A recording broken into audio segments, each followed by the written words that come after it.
नमस्कार दोस्तों, ocean civil service में आप लोगों का स्वागत है। तो भारत की राज्य व्यवस्था में आज हम लोगों का अध्याय 2 है। तो अध्याय 2 में दिए गया कि संविधान की उद्देश्य क्या, विशेषताएं एवं नागरिकता, यानी कि हम लोग प्रस्तावना और नागरिकता के बारे में आज पढ़ेंगे। तो चलिए बिना देर करते हुए हम लोग इसको देखना स्टार्ट करते हैं। सामान्यतः प्रत्येक अधिनियम का आरंभ उद्देश्य से होता है, जो उसके मुख्य आदर्शों एवं आकांक्षाओं का उल्लेख करती है। उद्देश्य अधिनियम के लक्ष्यों एवं नीतियों को समझने में सहायक होती है। भारतीय संविधान के उद्देश्य भारत संविधान निर्माताओं के विचारों को जानने की कुंजी है। संविधान की रचना के समय उसके रचयिताओं का क्या उद्देश्य था तथा वे किन उच्च आदर्शों को संविधान में स्थापित करना चाहते थे, जैसे प्रश्नों का जवाब उद्देश्य से ही जाना जा सकता है। भारतीय संविधान के उद्देश्य का स्रोत पंडित जवाहरलाल नेहरू द्वारा संविधान सभा में 13 दिसंबर 1946 को प्रस्तुत एवं 22 जनवरी 1947 को स्वीकृत उद्देश्य प्रस्ताव और ऑस्ट्रेलिया एवं यूएसए का संविधान है। जहाँ तक कि प्रस्तावना की भाषा ऑस्ट्रेलिया के संविधान से, जबकि प्रस्तावना का विचार यूएसए के संविधान से ग्रहण किया गया है। 42वें संविधान संशोधन अधिनियम 1976 द्वारा उद्देशिका में संशोधन कर प्रथम पैरा में समाजवादी और पंथनिरपेक्ष शब्द तथा छठे पैरा में अखंडता शब्द जोड़ा गया। 1976 ईस्वी में यथा संशोधित उद्देशिका इस प्रकार है, जैसे हम भारत के लोग भारत को एक संपूर्ण प्रभुत्व संपन्न समाजवादी पंथनिरपेक्ष लोकतंत्रात्मक गणराज्य बनाने के लिए तथा उसके समस्त नागरिकों को सामाजिक, आर्थिक और राजनीतिक न्याय, विचार, अभिव्यक्ति, विश्वास, धर्म और उपासना की स्वतंत्रता, प्रतिष्ठा और अवसर की समता प्राप्त कराने के लिए तथा उन सब में व्यक्ति की गरिमा और राष्ट्र की एकता और अखंडता सुनिश्चित करने वाली बंधुता बढ़ाने के लिए दृढ़ संकल्प होकर अपनी संविधान सभा में आज दिनांक 26 नवंबर 1949 मिति मार्गशीर शुक्ल सप्तमी संवत 2006 विक्रमी को एतद्द्वारा इस संविधान को अंगीकृत, अधिनियमित और आत्मार्पित करते हैं। अब इसमें एक प्रश्न उठता है, कई बार एग्जाम में आ चुका है, कि क्या उद्देश्य का संविधान का अंग है। तो इसमें है कि इनरी बेरुबारी 1960 के बाद में उच्चतम न्यायालय ने यह धारित किया कि उद्देश्य संविधान का प्रेरणा स्रोत भले ही हो, किंतु यह संविधान का अंग नहीं है। इसके न रहने से इसके मूल उद्देश्य में कोई अंतर नहीं पड़ता है। तथापि जहाँ संविधान की भाषा संदिग्ध या स्पष्ट है, वहाँ उद्देश्य संविधान निर्माताओं के आशय को समझने में सहायक है। अतः यह संविधान निर्माताओं के विचारों को जानने की कुंजी है। किंतु केशवानंद भारती बनाम केरल लाजू 1973 के प्रकरण में उच्चतम न्यायालय ने अपने पूर्व निर्णय को उलटते हुए यह मत दिया कि उद्देश्य संविधान का एक भाग है। संविधान में उसका वही स्थान है जो अन्य उपबंधों का है। उद्देश्य में संशोधन यानी मूलभूत ढांचे के अलावा किया जा सकता है। तीसरा है कि संविधान के निर्वचन में उद्देश्य का बहुत बड़ा महत्व है। चौथा एक उद्देश्य न्याय योग्य नहीं है, अर्थात इसके आधार पर कोई निर्णय नहीं लिया जा सकता। जस्टिस रामास्वामी ने पूर्व के निर्णय को खारिज करते हुए एसआर बुम्बई वाद 1994 में कहा कि प्रस्तावना संविधान का अभिन्न अंग है। सरकार का प्रजातांत्रिक स्वरूप, संघीय संरचना, राष्ट्रीय एकता और अखंडता, धर्मनिरपेक्षता, समाजवादी स्वरूप, सामाजिक न्याय एवं न्यायिक पुनरावलोकन भी इसकी मौलिक संरचना में शामिल है। न्यायमूर्ति हिदायतुल्ला ने गोलकनाथ बनाम पंजाब राज्य के प्रकरण में उद्देश्य को संविधान की मूल आत्मा कहा है। यद्यपि डॉक्टर भीमराव अंबेडकर के अनुसार संविधान की आत्मा संवैधानिक उपचारों का अधिकार अनुच्छेद 32 है। पुनः के एम मुंशी ने उद्देश्य को राजनीतिक जनपत्री संज्ञा प्रदान की है। सुभाष कश्यप ने उद्देश्य के महत्व को रेखांकित करते हुए कहा है कि संविधान शरीर है तो उद्देश्य उसकी आत्मा है, उद्देश्य आधारशिला है तो संविधान उस पर खड़ी अट्टालिका। उद्देश्य में प्रयुक्त प्रमुख शब्दों का अर्थ अधोलिखित प्रकार है, जैसे पहला इसमें है कि जिससे शुरुआत होती है संविधान के प्रस्तावना से, हम भारत के लोग से। इसमें पहला हम भारत के लोग, तो हम भारत के लोग से क्या तात्पर्य है कि उद्देश्य का आरंभ जो है हम भारत के लोग, we the people of India सबसे हुई है। इसका तात्पर्य यह है कि संविधान का मूल स्रोत भारत की जनता है, वही समस्त शक्तियों का केंद्र बिंदु है। संविधान द्वारा प्रदत्त संप्रभुता जनता में नीड है, तब भारतीय संविधान उसकी इच्छा का परिणाम है। ये शब्द संयुक्त राष्ट्र संघ के चार्टर की उद्देशिका में प्रयुक्त शब्द हम संयुक्त राष्ट्र के लोग के समरूप है। इसके बाद है संपूर्ण प्रभुत्व संपन्न। इससे पहले एक नोट्स भी दिया गया है, इसको हम लोग यहीं पर देख लेते हैं। दिया गया है कि इसे भी जानिए। इसमें कि 42वां संविधान संशोधन अधिनियम 1976 द्वारा उद्देशिका में शामिल किए गए शब्दों समाजवादी, पंथनिरपेक्ष और अखंडता को इस आधार पर न्यायालय में चुनौती दी जा सकती है कि वह उद्देशिका में निहित किसी आधारभूत ढांचे को नष्ट करता है, जब तक कि केशवानंद भारती बनाम केरल राज्य का निर्णय उच्चतम न्यायालय द्वारा उलट नहीं दिया जाता है। यानी कि केशवानंद भारती बनाम केरल राज्य से पहले कि इसको चुनौती दी जा सकती थी, लेकिन जब से केशवानंद भारती बनाम केरल राज्य का वो जो वाद आया है, उसके बाद से इसको नहीं चुनौती दी जा सकती, क्योंकि उसी वाद में बताया गया है कि आधारभूत ढांचा को छोड़ करके उसमें मतलब संशोधन किया जा सकता है। इसके बाद है कि व्यक्ति की गरिमा और राष्ट्र की एकता और अखंडता सुनिश्चित करना भारतीय संविधान की प्रस्तावना के अंतर्गत एक संकल्प है। तो दूसरा जो है संपूर्ण प्रभुत्व संपन्न, तो इसमें एक उद्देश्य के अनुसार भारत एक संपूर्ण प्रभुत्व संपन्न राष्ट्र होगा। इससे यह स्पष्ट होता है कि भारत अपने आंतरिक एवं बाह्य मामलों में किसी विदेशी सत्ता या शक्ति के अधीन नहीं है। वह अपनी आंतरिक एवं बाह्य विदेश नीति निर्धारित करने के लिए तथा किसी भी राष्ट्र के साथ मित्रता एवं संधि करने के लिए पूर्णतः स्वतंत्र है। इसकी संप्रभुता जनता में निहित है। राष्ट्रकुल की सदस्यता भारत की संप्रभुता के प्रतिकूल नहीं है, क्योंकि वह उसका पूर्णतः स्वैच्छिक सदस्य है।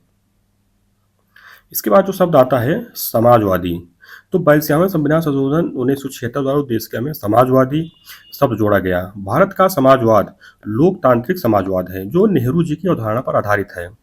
समाजवादी व्यवस्था में उत्पादन के प्रमुख साधनों पर सरकारी नियंत्रण होता है। नियंत्रण न्यूनाधिक हो सकता है। साम्यवादी समाजवाद में राज्य का नियंत्रण अधिक कठोर होता है, जबकि लोकतांत्रिक समाजवाद में नियंत्रण अपेक्षाकृत कम होता है। भारत ने बीच का रास्ता अपनाकर मिश्रित व्यवस्था को जन्म दिया है। संविधान के विभिन्न उपबंधों जैसे आर्थिक न्याय भाग 4 विशेषता अनुच्छेद 39, 39 बी तथा 39 सी के तहत समाजवादी दृष्टिकोण दर्शित होता है। इन अनुच्छेदों में यह प्रतिध्वनित होता है कि देश के भौतिक साधनों का यथासंभव समानता के आधार पर वितरण होगा तथा धन का संकेतन कुछ ही हाथों तक सीमित नहीं रहेगा। इसके बाद है पंथ निरपेक्ष।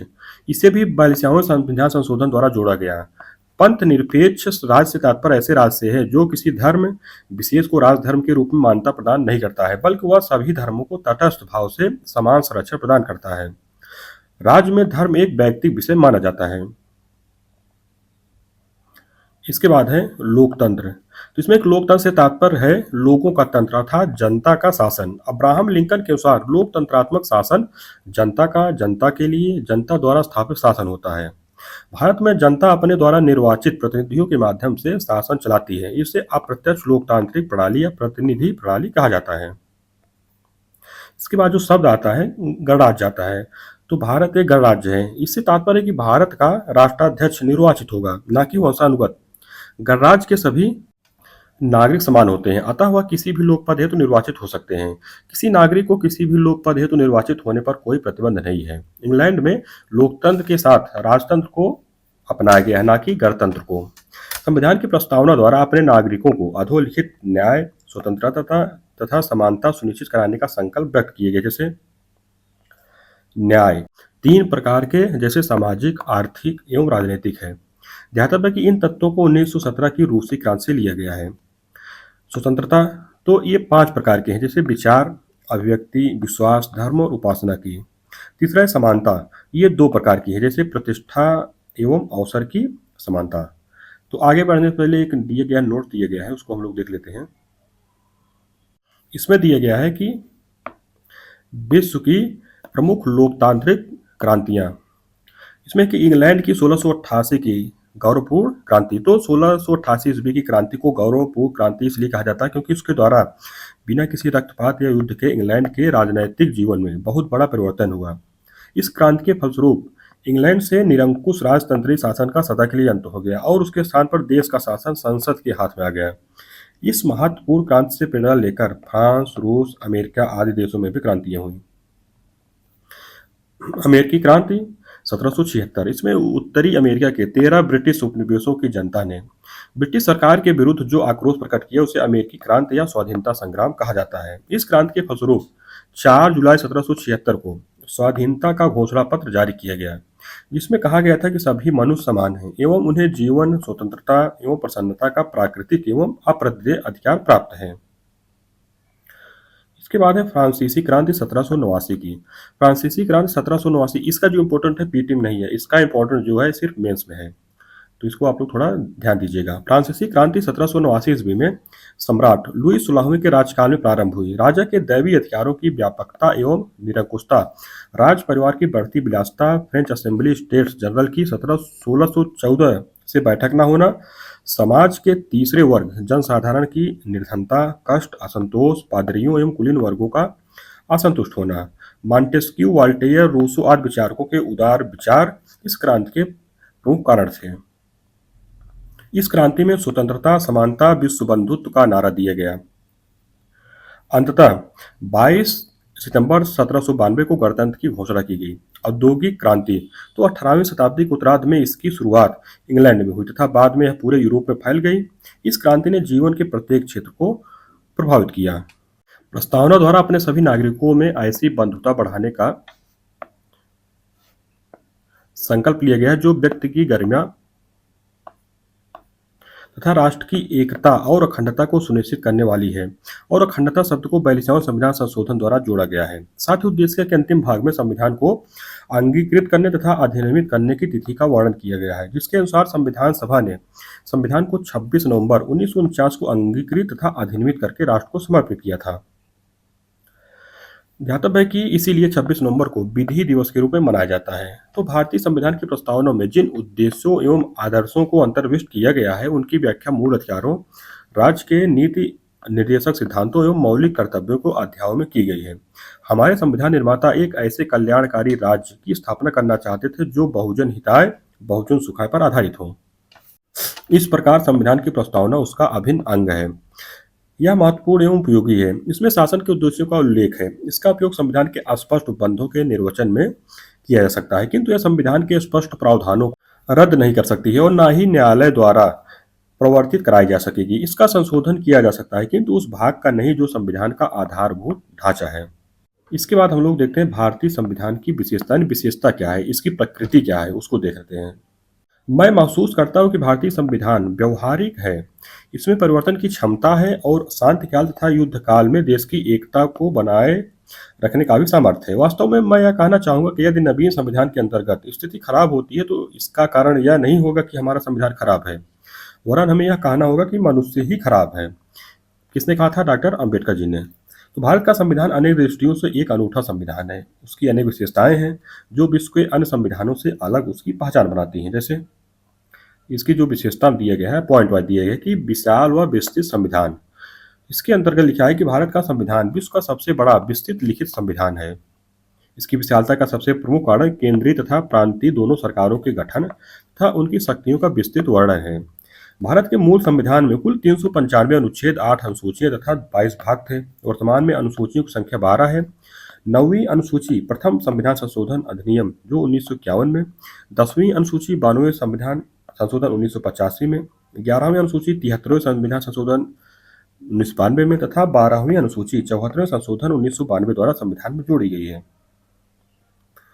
किंतु संविधान के भागों और अनुच्छेदों में संशोधन का मूल संख्याओं में कोई परिवर्तन न करते हुए किया गया है। अतः आज भी अंतिम अनुच्छेद मूलतः 395 तथा भाग 22 ही हैं, किंतु गणना की दृष्टि से वर्तमान में अनुच्छेदों की संख्या 470 एवं भाग 25 है। अमेरिका के संविधान में केवल 7, विश्व का सबसे छोटा लिखित संविधान। कनाडा के संविधान में 147 अनुच्छेद, ऑस्ट्रेलिया के संविधान में 128 तथा अफ्रीका के संविधान में 253 अनुच्छेद हैं। सर आइवर जेनिंग्स ने भारतीय संविधान को विश्व का सबसे बड़ा एवं विस्तृत संविधान कहा है। अब जो पॉइंट वाइज दिया गया है वो एक जगह पर 60 नोट्स में दे दिया गया है कि भारतीय संविधान की विशेषताएं दृष्टि में, तो इसको हम लोग पढ़ लेते हैं। इसमें जो है पहला कि विशालता में एवं विस्तृत संविधान, लिखित संविधान, प्रभुत्व संपन्न समाजवादी पंथ निरपेक्ष लोकतांत्रिक गणराज्य, संसदीय शासन प्रणाली, मूल अधिकार, नीति निर्देशक तत्व, मूल कर्तव्य, स्वतंत्र न्यायपालिका, नम्यता और अनम्यता का अनोखा मिश्रण, केंद्राभिमुख संविधान, एकल नागरिकता, वयस्क मताधिकार, संविधान की सर्वोच्चता, आपातकालीन उपबंध, ग्राम पंचायतों की स्थापना। इसके बाद जो पॉइंट है लिखित संविधान। इसमें कि संविधान लिखित या अलिखित हो सकता है। भारत का संविधान विश्व का सबसे बड़ा लिखित संविधान है।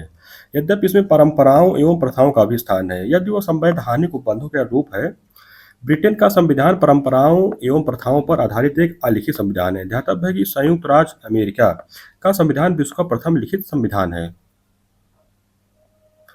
उद्देशिका की विशेष शब्दावली है दूसरा पॉइंट, यानी दूसरा नहीं तीसरा पॉइंट है। संविधान की प्रस्तावना भारत को एक संप्रभुत्व संपन्न समाजवादी पंथनिरपेक्ष लोकतांत्रिक गणराज्य घोषित करती है। इन शब्दों का अर्थ संविधान की उद्देशिका नामक अध्याय में दिया गया है। इसके बाद है संसदीय शासन प्रणाली। इसकी विशेषता में तो संघात्मक संविधान के अंतर्गत दो प्रकार की शासन प्रणाली स्थापित की जा सकती है, जैसे अध्यात्मात्मक शासन प्रणाली और संसदीय शासन प्रणाली। तो अध्यात्मात्मक शासन प्रणाली में राष्ट्रपति कार्यपालिका का वास्तविक प्रधान होता है। उसका निर्वाचन सीधे जनता द्वारा किया जाता है तथा वह नियत अवधि तक कार्य करता है। अमेरिका में अध्यात्मात्मक शासन प्रणाली है। संसदीय शासन प्रणाली सर्वप्रथम इंग्लैंड में विकसित हुई थी। भारतीय संविधान द्वारा इंग्लैंड के समान संसदीय शासन प्रणाली की स्थापना की गई है। यह प्रणाली केंद्र तथा राज्य दोनों में समान है। भारत का राष्ट्रपति इंग्लैंड के सम्राट के समान कार्यपालिका का नाम मात्र का प्रधान होता है। वास्तविक कार्यपालिका शक्ति जनता द्वारा निर्वाचित प्रतिनिधियों से गठित मंत्रिपरिषद में नियुक्त होती है। राष्ट्रपति अपनी कार्यपालिका शक्ति का प्रयोग मंत्रिपरिषद की सलाह से करता है। इसका प्रमुख प्रधानमंत्री होता है। अनुच्छेद 75(3) के अनुसार मंत्रिपरिषद सामूहिक रूप से लोकसभा के प्रति उत्तरदायी होता है। यह प्रावधान भारतीय संविधान में संसदीय प्रणाली की सरकार की आधारशिला है। इसके बाद है मूल अधिकार। इसमें भारतीय संविधान का भाग 3 अपने नागरिकों के लिए कुल 6 मूल अधिकारों की घोषणा करता है। यह अमेरिकी संविधान से लिया गया है। यह राज्य की विधायी और कार्यपालिका शक्ति पर निर्बंधन के रूप में है। राज्य द्वारा मूल अधिकारों के प्रतिकूल बनाई गई विधि न्यायालय द्वारा संवैधानिक घोषित की जा सकती है। इस प्रकार न्यायालय मूल अधिकारों को संरक्षण प्रदान करता है, किंतु मूल अधिकार अत्यांतिक नहीं है। राज्य द्वारा लोकहित में उन पर निर्बंधन लगाया जा सकता है। उल्लेखनीय है कि संविधान द्वारा नागरिकों को 7 मूल अधिकार प्रदान किए गए थे, लेकिन 44वां संविधान संशोधन अधिनियम 1978 द्वारा संपत्ति के मूल अधिकार को भाग 3 से हटाकर अनुच्छेद 300 के अंतर्गत विधिक अधिकार के रूप में अंतर्भुक्त किया गया है। इसके बाद है राज्य के नीति निर्देशक तत्व। इसमें है कि संविधान का भाग 4 अनुच्छेद 36 से 51 राज्यों के नीति निर्धारण में मार्गदर्शक कुछ पवित्र कर्तव्यों का उल्लेख करता है। इसे आयरलैंड के संविधान से लिया गया है। इन कर्तव्यों का पालन कर राज्य एक कल्याणकारी राज्य की अवधारणा को साकार रूप प्रदान कर सकते हैं। ऑस्टिन ने इन सिद्धांतों को राज्य की आत्मा कहा है। इसे न्यायालय द्वारा लागू नहीं कराया जा सकता है, परंतु संविधान संशोधन 1976 द्वारा राज्य के नीति निर्देशक तत्वों को मूल अधिकारों पर प्राथमिकता प्रदान किया गया है। इसके बाद है नागरिकों के मूल कर्तव्य। इसमें कि मौलिक कर्तव्य का समावेश मूल अधिकार में नहीं था। सरदार स्वर्ण सिंह समिति की सिफारिश पर 42वें संविधान संशोधन अधिनियम 1976 द्वारा संविधान में भाग 4 का और अनुच्छेद 51 का जोड़कर कुल 10 मौलिक कर्तव्यों को शामिल किया गया। इसे रूस के संविधान से लिया गया था। 86वां संशोधन अधिनियम 2002 द्वारा 11वें कर्तव्य के रूप में 6 से 14 वर्ष तक के बच्चों को शिक्षा का अवसर प्रदान करने का कर्तव्य बच्चों के माता पिता या संरक्षक पर आरोपित किया गया है। इसके बाद की विशेषता है स्वतंत्र न्यायपालिका। इसमें है कि संघात्मक संविधान में संघ और राज्यों के मध्य विवाद के समाधान और संविधान के निर्वचन का दायित्व न्यायपालिका पर होता है। उस पर संविधान और मूल अधिकारों के संरक्षण का भी दायित्व होता है। इसके लिए न्यायपालिका का स्वतंत्र एवं निष्पक्ष होना अत्यंत आवश्यक है। भारतीय संविधान द्वारा एक एकीकृत एवं स्वतंत्र न्यायपालिका की स्थापना उसकी एक महत्वपूर्ण विशेषता है। एकीकृत न्यायपालिका के शीर्ष पर सर्वोच्च न्यायालय है। राज्यों में उच्च न्यायालय एवं तदनंतर क्रमशः अधीनस्थ न्यायालय है। इसके लिए संविधान में न्यायाधीशों की नियुक्ति, वेतन, भत्ता तथा पद से हटाए जाने के संबंध में स्पष्ट प्रावधान किए गए हैं, जिससे उन पर सरकार द्वारा किसी भी प्रकार का दबाव न डाला जा सके। इसके बाद है संसदीय संप्रभुता तथा न्यायिक सर्वोच्चता में समन्वय। तो इसमें दिया गया है कि भारतीय संविधान में इंग्लैंड की संसदीय संप्रभुता तथा संयुक्त राज्य अमेरिका की न्यायिक सर्वोच्चता के बीच समन्वय स्थापित किया गया है। ब्रिटिश पार्लियामेंट द्वारा निर्मित कानून को किसी भी न्यायालय में चुनौती नहीं दी जा सकती। वहीं अमेरिका में न्यायालय को संविधान का रक्षक एवं अभिभावक का दर्जा प्राप्त है। अतः वहाँ की न्यायपालिका कांग्रेस द्वारा निर्मित कानून तथा कार्यपालिका द्वारा पारित किए गए किसी भी आदेश का परीक्षण करती है। यह संविधान के उपबंधों के विपरीत तो नहीं है। यदि ऐसा होता है तो उन कानूनों एवं आदेशों को निरस्त कर देती है। भारत में संसदीय शासन प्रणाली को अपनाकर संसदीय सर्वोच्चता को स्वीकार किया गया है, लेकिन इसके साथ साथ सर्वोच्च न्यायालय को यह अधिकार भी दिया गया है कि वह उन विधियों एवं आदेशों को निश्चित कर दे जो संविधान के विरुद्ध हों। संसद को भी अधिकार है कि वह विधि के द्वारा न्यायपालिका की शक्तियों को सीमित कर दे। दुर्गादास बसु ने इसे एक अद्भुत समन्वय बताया है। इसके बाद है नम्यता और अनम्यता का अनोखा मिश्रण। इसमें दिया गया है संशोधन की दृष्टि से संविधान नम्य तथा अनम्य दो प्रकार का होता है। वे संविधान जिनमें संशोधन की प्रक्रिया जटिल होती है, अनम्य यानी कठोर संविधान, तथा वे संविधान जिसमें संशोधन सरलता से किया जा सकता है, नम्य संविधान कहलाते हैं। भारतीय संविधान में संशोधन संसद द्वारा साधारण बहुमत, विशेष बहुमत तथा विशेष बहुमत और आधे राज्यों के अनुसमर्थन द्वारा किया जा सकता है। इस प्रकार कुछ उपबंध तो आसानी से, किंतु कुछ उपबंध कठिनाई से संशोधित किए जाते हैं, जिसके कारण इसे नम्यता व अनम्यता का अनोखा मिश्रण कहा जाता है। सर आइवर जेनिंग्स ने भारतीय संविधान को आवश्यकता से अधिक कठोर संविधान कहा है, जबकि केसी हीयर के अनुसार भारतीय संविधान अधिक कठोर तथा अधिक लचीले के मध्य एक अच्छा संतुलन स्थापित करता है। इसके बाद है केंद्राभिमुख संविधान। इसमें है कि भारतीय संविधान के अनुच्छेद 1 के अनुसार भारत अर्थात इंडिया राज्यों का एक संघ होगा, परंतु प्रोफेसर केसी हेयर के अनुसार भारतीय संविधान एक अर्धसंघीय संविधान है, जबकि सर आइवर जेनिंग्स ने कहा है कि यह एक ऐसा संघ है जिसमें केंद्रीकरण की सशक्त प्रवृत्ति है। भारतीय संविधान में संघात्मक संविधान के सभी प्रमुख लक्षण जैसे शक्तियों का विभाजन, लिखित संविधान, संविधान की सर्वोच्चता, अपरिवर्तनशीलता तथा स्वतंत्र न्यायपालिका विद्यमान है, किंतु उसमें एकात्मक संविधान की प्रवृत्ति जैसे इक्यारी नागरिकता, राज्यपाल की नियुक्ति राष्ट्रपति द्वारा किया जाना, आपातकालीन उपबंध, नए राज्यों के निर्माण की संसद की शक्ति, अखिल भारतीय सेवाएं, राज्यसभा में असमान प्रतिनिधित्व और राज्य सूची पर केंद्र की विधि बनाने की शक्ति आदि भी पाई जाती है। जिसके आधार पर जेनिंग्स जैसे कुछ विद्वानों ने भारतीय संविधान को केंद्राभिमुख संविधान कहा है। अतः भारतीय संविधान संघात्मक होते हुए भी एकात्मकता की प्रवृत्ति को भी धारण करता है। डॉक्टर अम्बेडकर ने कहा भी है कि संविधान को संघात्मकता के तंग ढांचे में नहीं ढाला गया है। जहां तक है कि जी ऑस्टिन ने भारतीय संघवाद को सहकारी संघवाद कहा है।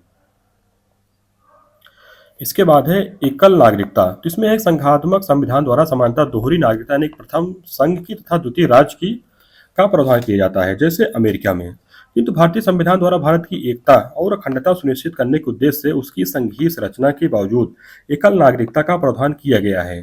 कोई व्यक्ति सिर्फ भारत का नागरिक होता है, किसी राज्य का नहीं।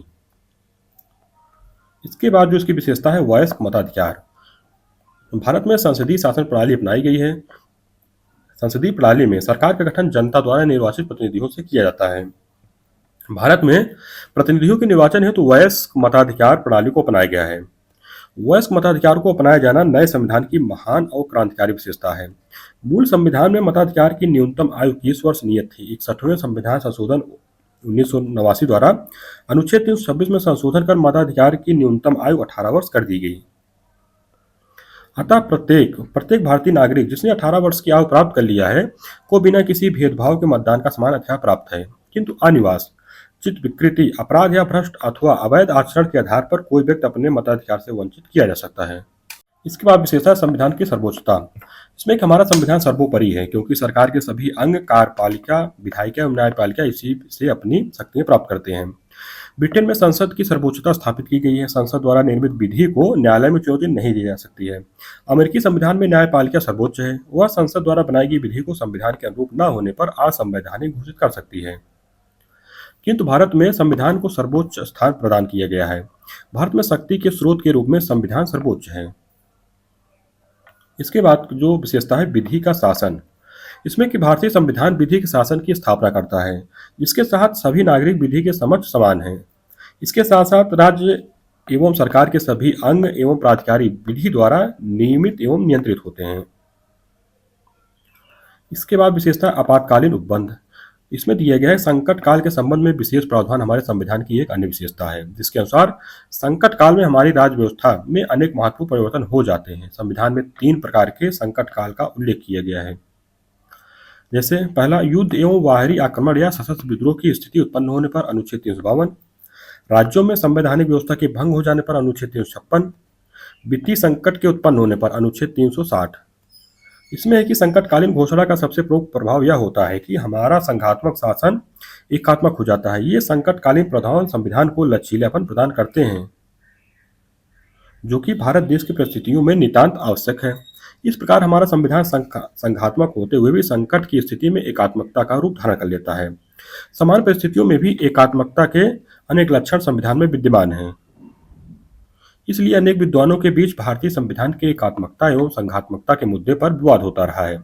लेकिन एसआर मुंबई बनाम भारत संघ के मामले 1994 में सर्वोच्च न्यायालय ने स्पष्ट कर दिया कि भारतीय संविधान एक परिसंघात्मक संविधान है। इसके बाद है ग्राम पंचायतों की स्थापना। तो संविधान निर्माताओं ने नीति निर्देशक तत्वों में कहा है कि ग्राम पंचायतों की स्थापना कर उन्हें स्थानीय शासन की प्राथमिक इकाई बनाया जाएगा। इसके अनुसार 1959 में लोकतांत्रिक विकेंद्रीकरण की व्यवस्था को अपनाया गया है और ग्रामीण क्षेत्र में पंचायतों, पंचायत समितियों व जिला परिषदों की स्थापना की गई है।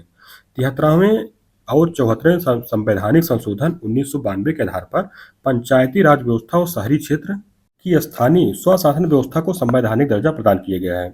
संक्षेप में भारत का नवीन संविधान जनता की प्रभुसत्ता के मूल सिद्धांत पर आधारित है तथा भारतीय जनता की वास्तविक एकता का प्रतीक है। भारतीय संविधान के स्वरूप और विशेषताओं से स्पष्ट है कि भारत का संविधान एक ऐसा आदर्श प्रलेख है जिसमें सिद्धांत और व्यवहारिकता का श्रेष्ठ समन्वय है। इसके बाद है राष्ट्र के प्रतीक। तो इसमें है कि इस खंड में भारत की राष्ट्रीय पहचान के लिए प्रतीकों का परिचय दिया गया है। यह प्रतीक भारतीय पहचान और विरासत का मूल हिस्सा है। यह नागरिकों में राष्ट्रीय भक्ति, गौरव, आत्मसम्मान एवं आत्मोत्सर्ग की भावना का संचार करते हैं। जैसे राष्ट्रीय ध्वज।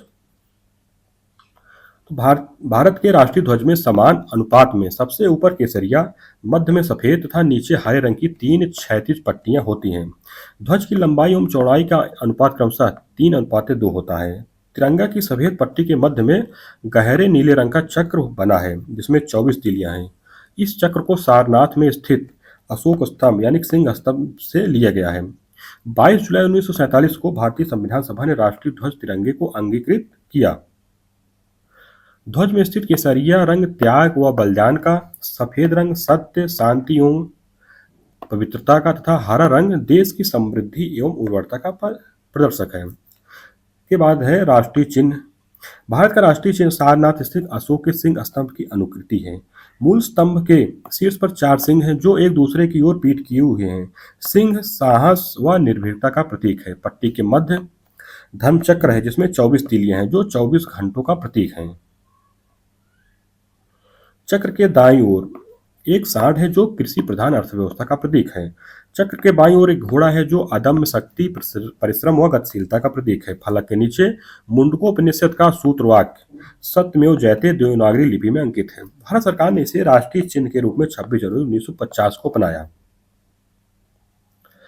इसके बाद है राष्ट्रगान। तो राष्ट्रगान में रविन्द्रनाथ ठाकुर द्वारा मूल रूप से बांग्ला भाषा में रचित और संगीतबद्ध जन गण मन के हिंदी संस्करण को संविधान सभा ने भारत के राष्ट्रगान के रूप में 24 जनवरी 1950 को अपनाया था। यह सर्वप्रथम 27 दिसंबर 1911 को भारतीय राष्ट्रीय कांग्रेस के कोलकाता के 26वें अधिवेशन में गाया गया था। तो पूरे गीत में 5 पद हैं। राष्ट्रगान के गायन की अवधि लगभग 52 सेकंड है। कुछ अवसरों पर राष्ट्रगान को संक्षिप्त रूप में गाया जाता है जिसमें इसकी प्रथम और अंतिम पंक्तियां होती हैं जिसके गायन की अवधि लगभग 20 सेकंड होती है। इसके बाद है राष्ट्रगीत। राष्ट्रगीत में है कि बंकिम चंद्र चटर्जी ने संस्कृत में वंदे मातरम गीत की रचना की जिसे जन गण मन के समान दर्जा प्राप्त है। यह गीत पहली बार 1896 में भारतीय राष्ट्रीय कांग्रेस के 12वें अधिवेशन कलकत्ता में गाया गया था। इसे 24 जनवरी 1950 को राष्ट्रीय गीत के रूप में बनाया गया। यह गीत बांग्ला भाषा में लिखित आनंद मठ नामक उपन्यास से लिया गया है। इसका प्रथम पद इस प्रकार है जैसे वंदे मातरम सुजलाम सुफलाम मलयज शीतलाम सस्य श्यामलाम मातरम शुभ ज्योत्सना पुलकित यामिनीम फुल्ल कुसुमित द्रुमदल शोभिनीम सुहासिनीम सुमधुर भाषिणीम सुखदाम वरदाम मातरम। इसके बाद है राष्ट्रीय पंचांग। तो भारतीय राष्ट्रीय पंचांग यह भारत का राष्ट्रीय कैलेंडर भारत के उपयोग में आने वाला सरकारी सिविल कैलेंडर है।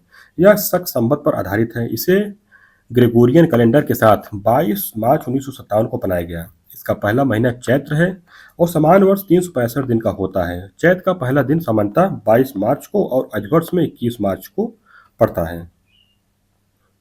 इसके बाद है राष्ट्रीय पशु। तो इसमें है कि बाघ भारत का राष्ट्रीय पशु है। सन 1973 में बंगाल टाइगर को राष्ट्रीय पशु घोषित करने के साथ ही भारत में बाघों को बचाने के लिए प्रोजेक्ट टाइगर प्रारंभ किया गया। इससे पहले शेर राष्ट्रीय पशु था। अब है राष्ट्रीय पक्षी। तो भारतीय मयूर भारत का राष्ट्रीय पक्षी है। इसे 26 जनवरी सन 1763 ईस्वी में राष्ट्रीय पक्षी घोषित किया गया। भारतीय वन एवं वन्य प्रणाली सुरक्षा अधिनियम 1972 के अंतर्गत मयूर को पूर्ण संरक्षण प्राप्त है। इसका जंतु वैज्ञानिक नाम पावो स्टेटस है। अब नोट्स में ही दिया गया 60 में राष्ट्र के प्रतीक एक दृष्टि में, तो इसको देख लेते हैं। प्रतीक दिया गया है, उसके बाद स्वीकृति तिथि दिया गया है। तो राष्ट्रीय ध्वज 26 जुलाई 1947 को। राष्ट्रीय चिन्ह जो कि सारनाथ सिंह अशोक के सिंह स्तंभ से लिया गया है 26 जनवरी 1950 को। राष्ट्रगान 24 जनवरी 1950 को। राष्ट्रगीत 24 जनवरी 1950 को। राष्ट्रीय पचांग 22 मार्च 1957 को। राष्ट्रीय पक्षी मोर 26 जनवरी 1963 को। राष्ट्रीय मुद्रा 15 जुलाई 2010 को। राष्ट्रीय जलीय जीव डॉल्फिन 18 मई 2010 को। इसके बाद है राष्ट्रीय पुष्प। राष्ट्रीय पुष्प है कमल। कमल भारत का राष्ट्रीय पुष्प है। यह पवित्रता, उपलब्धि, लंबे जीवन और अच्छे भाग का प्रतीक है। राष्ट्रीय वृक्ष तो बरगद को भारत के राष्ट्रीय वृक्ष के रूप में अपनाया गया है। राष्ट्रीय फल तो राष्ट्रीय फल आम है। राष्ट्रीय नदी तो गंगा नदी भारत की सबसे लंबी नदी है, जो पहाड़ों, घाटियों, मैदान पर 2525 किलोमीटर की दूरी तय करती है। इसका उद्भव उत्तराखंड के हिमालय में गंगोत्री हिमनद से होता है, जहां इसे भागीरथी नाम से जाना जाता है। इसके बाद है भारतीय विरासत पशु। तो भारत सरकार ने एशियाई हाथी को राष्ट्रीय विरासत पशु के रूप में अक्टूबर 2010 में घोषित किया है। राष्ट्रीय वन्यजीव की स्थायी बोर्ड समिति ने इस संदर्भ में 13 अक्टूबर 2010 की बैठक में स्वीकृति प्रदान की थी। राष्ट्रीय मुद्रा यानी कि प्रतीक चिन्ह तो भारतीय रुपए को 15 जुलाई 2010 को डॉलर, यूरो, पाउंड और येन की तरह नया प्रतीक मिल गया है। रुपए का नया प्रतीक देवनागरी लिपि के र, रोमन लिपि के आर को मिलाकर बनाया गया है। इस प्रतीक के डिजाइनर डॉक्टर यानी कि डी उदय कुमार हैं। राष्ट्रीय जलीय जीव तो इसमें है कि मीठे पानी की डॉल्फिन भारत का राष्ट्रीय जलीय जीव है। 18 मई 2010 को भारत के पर्यावरण एवं वन मंत्रालय ने राष्ट्रीय एक्वाटिक पशु के रूप में गंगा डॉल्फिन को भारत का राष्ट्रीय जलीय जीव घोषित किया था। इसे वन्य जीव संरक्षण अधिनियम 1972 की अनुसूची 1 में शामिल किया गया है। ध्यातव्य कि 5 अक्टूबर 2009 को तत्कालीन प्रधानमंत्री मनमोहन सिंह की अध्यक्षता में हुई गंगा नदी घाटी प्राधिकरण की बैठक में बिहार के तत्कालीन मुख्यमंत्री नीतीश कुमार के सुझाव पर गंगा डॉल्फिन को राष्ट्रीय जलीय जीव घोषित किए जाने का आग्रह किया गया था, जिसके बाद में यह निर्णय लिया गया। इसके बाद है क्या आप जानते हैं, इसमें है कि भारतीय ध्वज संहिता 2002 में 26 जनवरी 2002 से प्रभावी हुई। में विधि, परंपराओं, प्रविधियां और अनुदेशों सभी को एक साथ रखा गया है। भारत की ध्वज संहिता 2002 के अनुसार आम नागरिकों, प्राइवेट संगठनों, शैक्षिक संस्थाओं आदि द्वारा राष्ट्रीय ध्वज के प्रदर्शन पर कोई पाबंदी नहीं है, परंतु इस बारे में राज चिन्हों और नामों के दुरुपयोग की रोकथाम अधिनियम 1950 और राष्ट्रीय गौरव अपमान निवारण अधिनियम 1971 के प्रावधानों और इस विषय में अधिनियमित किसी अन्य कानून की व्यवस्थाओं का अनुपालन अनिवार्य है।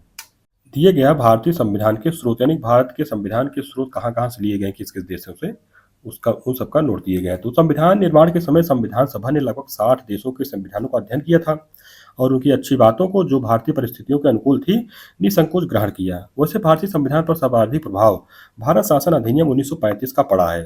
भारतीय संविधान में अन्य देशों से ग्रहण किए गए कुछ प्रमुख प्रावधान इस प्रकार हैं, जैसे ब्रिटिश संविधान से तो यहाँ से लिया गया है संसदीय शासन पद्धति, द्विसदनीय व्यवस्था, लोकसभा के प्रति मंत्रिमंडल का सामूहिक उत्तरदायित्व, अनुच्छेद 75(3) में है इसका प्रावधान।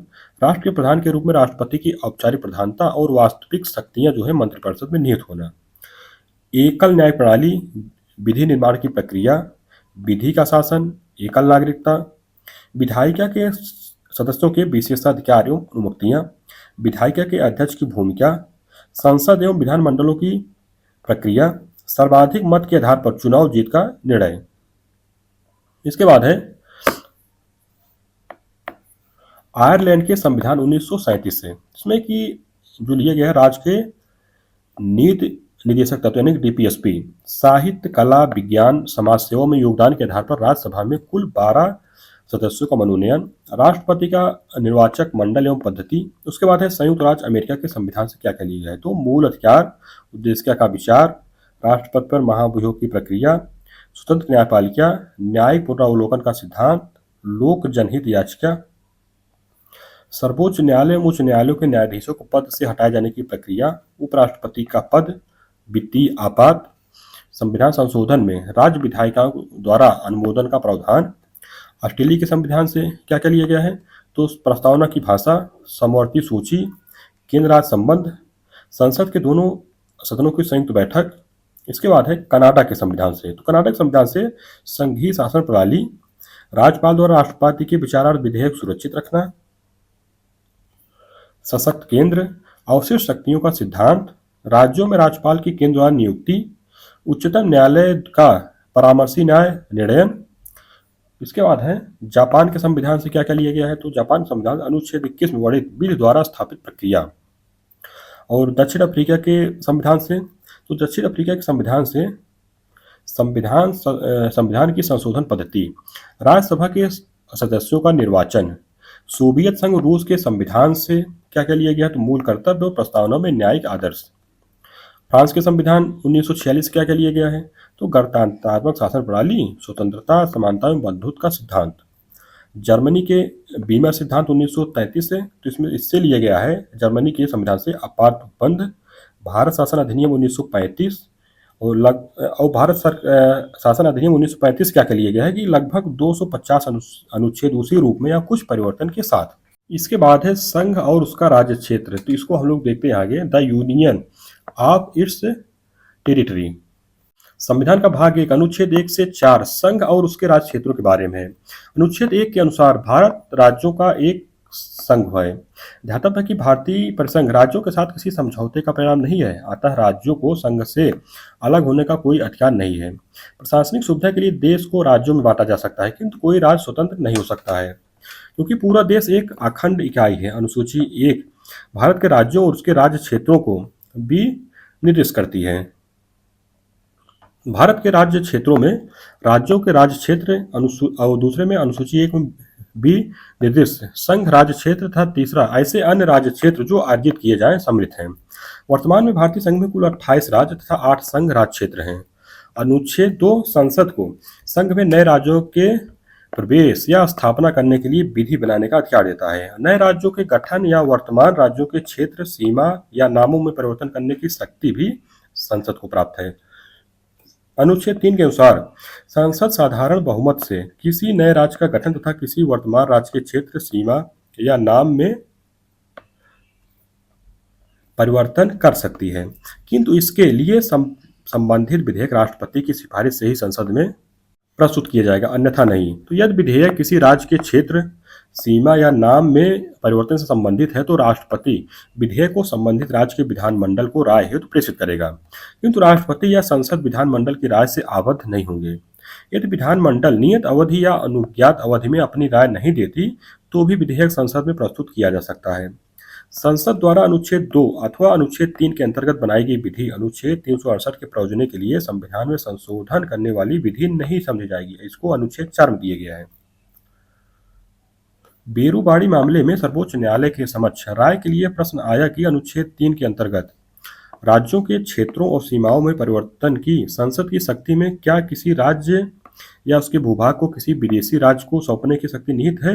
न्यायालय कहा कि संसद साधारण विधि द्वारा ऐसा नहीं कर सकती है, इसके लिए अनुच्छेद 368 के तहत संविधान संशोधन करना होगा। अतः संसद द्वारा 9वां संविधान संशोधन 1960 पारित कर बेरूबाड़ी संघ क्षेत्र को पाकिस्तान को सौंपा गया था। 100वें संविधान संशोधन अधिनियम 2015 के द्वारा कुछ भारतीय क्षेत्र बांग्लादेश को सौंप दिया गया।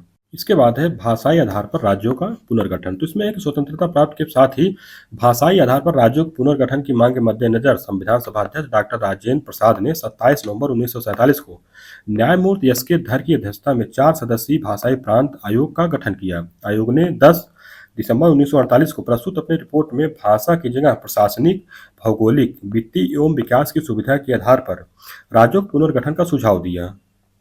उल्लेखनीय है कि कांग्रेस कार्य समिति ने भी राज्यों के पुनर्गठन के संदर्भ में धर आयोग की रिपोर्ट के मद्देनजर जवाहरलाल नेहरू, वल्लभ भाई पटेल, पट्टाभ सीतारमैया, की 3 सदस्यीय समिति गठित किया था। इस समिति ने भी 1 अप्रैल 1949 को प्रस्तुत अपनी रिपोर्ट में भाषाई आधार पर राज्यों के पुनर्गठन का विरोध किया। तेलुगु भाषियों के लिए भाषा के आधार पर अलग राज्यों के गठन की मांग का समर्थन करते हुए पोट्टी श्रीरामुलु ने आमरण अनशन आरंभ कर दिया, जिनकी 56 दिनों बाद 15 दिसंबर 1952 को मृत्यु हो गई। फलस्वरूप प्रधानमंत्री जवाहरलाल नेहरू ने तेलुगु भाषियों के लिए अलग राज्य आंध्र प्रदेश के गठन की घोषणा कर दिया, जिसका गठन 1 अक्टूबर 1953 को किया गया। यह भाषाई आधार पर गठित होने वाला प्रथम राज्य था। तेलुगु भाषियों के लिए पृथक राज्य के गठन के पश्चात अन्य भाषा भाषियों द्वारा अलग राज्य की मांग भी तेज हो गई, जिस पर विचार के लिए 1953 में न्यायमूर्ति फजल अली की अध्यक्षता में 3 सदस्यीय अन्य सदस्य कौन थे? के.एम. पाणिक्कर थे, हृदयनाथ कुंजरू थे। राज्य पुनर्गठन आयोग गठित किया गया। इस आयोग ने 3 दिसंबर 1955 को अपनी रिपोर्ट केंद्र सरकार सौंप दी। इस रिपोर्ट के आधार पर राज्य पुनर्गठन अधिनियम 1956 पारित किया गया। इस अधिनियम के अनुसार संविधान में 7वां संशोधन किया गया और मूल संविधान के राज्यों की 4 श्रेणी जैसे क, ख, ग, घ को समाप्त कर 14 राज्यों और 6 केंद्र शासित प्रदेशों का गठन किया गया। स्मरणीय है कि मूल संविधान की प्रथम अनुसूची में ब्रिटिश प्रांतों व देशी रियासतों में 562 में से 559 का एकीकरण करके 4 प्रकार के राज्यों क, ख, ग तथा घ में विभाजित किया गया था। फजल अली आयोग ने राज्यों के इस वर्गीकरण को समाप्त कर भारतीय संघ को 16 राज्यों और 3 संघ राज्य क्षेत्रों में विभाजित करने का सुझाव दिया था। एक नोट दिया गया है भाषाई प्रांत आयोग एक दृष्टि में। तो भाषा के आधार पर जो आयोग गठित किए गए थे, तो इसमें था पहला यस्केधर आयोग, 4 सदस्यीय आयोग था। ये 27 नवंबर 1947 को गठित होता है। इसकी रिपोर्ट 10 दिसंबर 1948 को आती है। JBP समिति यानी कि जवाहरलाल नेहरू, वल्लभ भाई पटेल, पट्टाभ सिद्धारमैया, इनका गठन जो होता है इस समिति का दिसंबर 1948 में और रिपोर्ट आती है 1 अप्रैल 1949 को। इसके बाद है फजल अली आयोग। इसमें कितने लोग थे? 3 लोग थे। इसका गठन जो होता है दिसंबर 1953 में होता है। रिपोर्ट 30 दिसंबर 1955 में आती है। एक 60 नोट्स दिए गए। क्या आप जानते हैं इसमें देश में स्वतंत्रता के समय 562 देशी रियासतें मौजूद थी। इनमें से 559 देशी रियासतें स्वेच्छा से भारत में अपने रक्षा, विदेशी मामले और संचार व्यवस्था को इसके अधीनस्थ कर अपने राज्य का विलय कर दिया था। मात्र 3 देशी रियासतें ऐसी थी जिनके विलय में कठिनाई उत्पन्न हुई। ये थी जूनागढ़, हैदराबाद तथा जम्मू कश्मीर। अंततः जूनागढ़ को जन्म संग्रह तथा हैदराबाद को सशस्त्र कार्यवाही द्वारा भारत में समाहित किया गया। 26 अक्टूबर 1947 को जम्मू कश्मीर के महाराजा हरि सिंह ने पाकिस्तानी कबायली आक्रमण से भयाक्रांत होकर भारतीय संघ में अपना विलय स्वीकार कर लिया। 1927 में गठित बटलर समिति का उद्देश्य भारत सरकार तथा देशी रियासतों के बीच संबंधों की जांच करना था, आर्थिक तथा वित्तीय स्थिति के सुधार के संबंध में सुझाव देना था।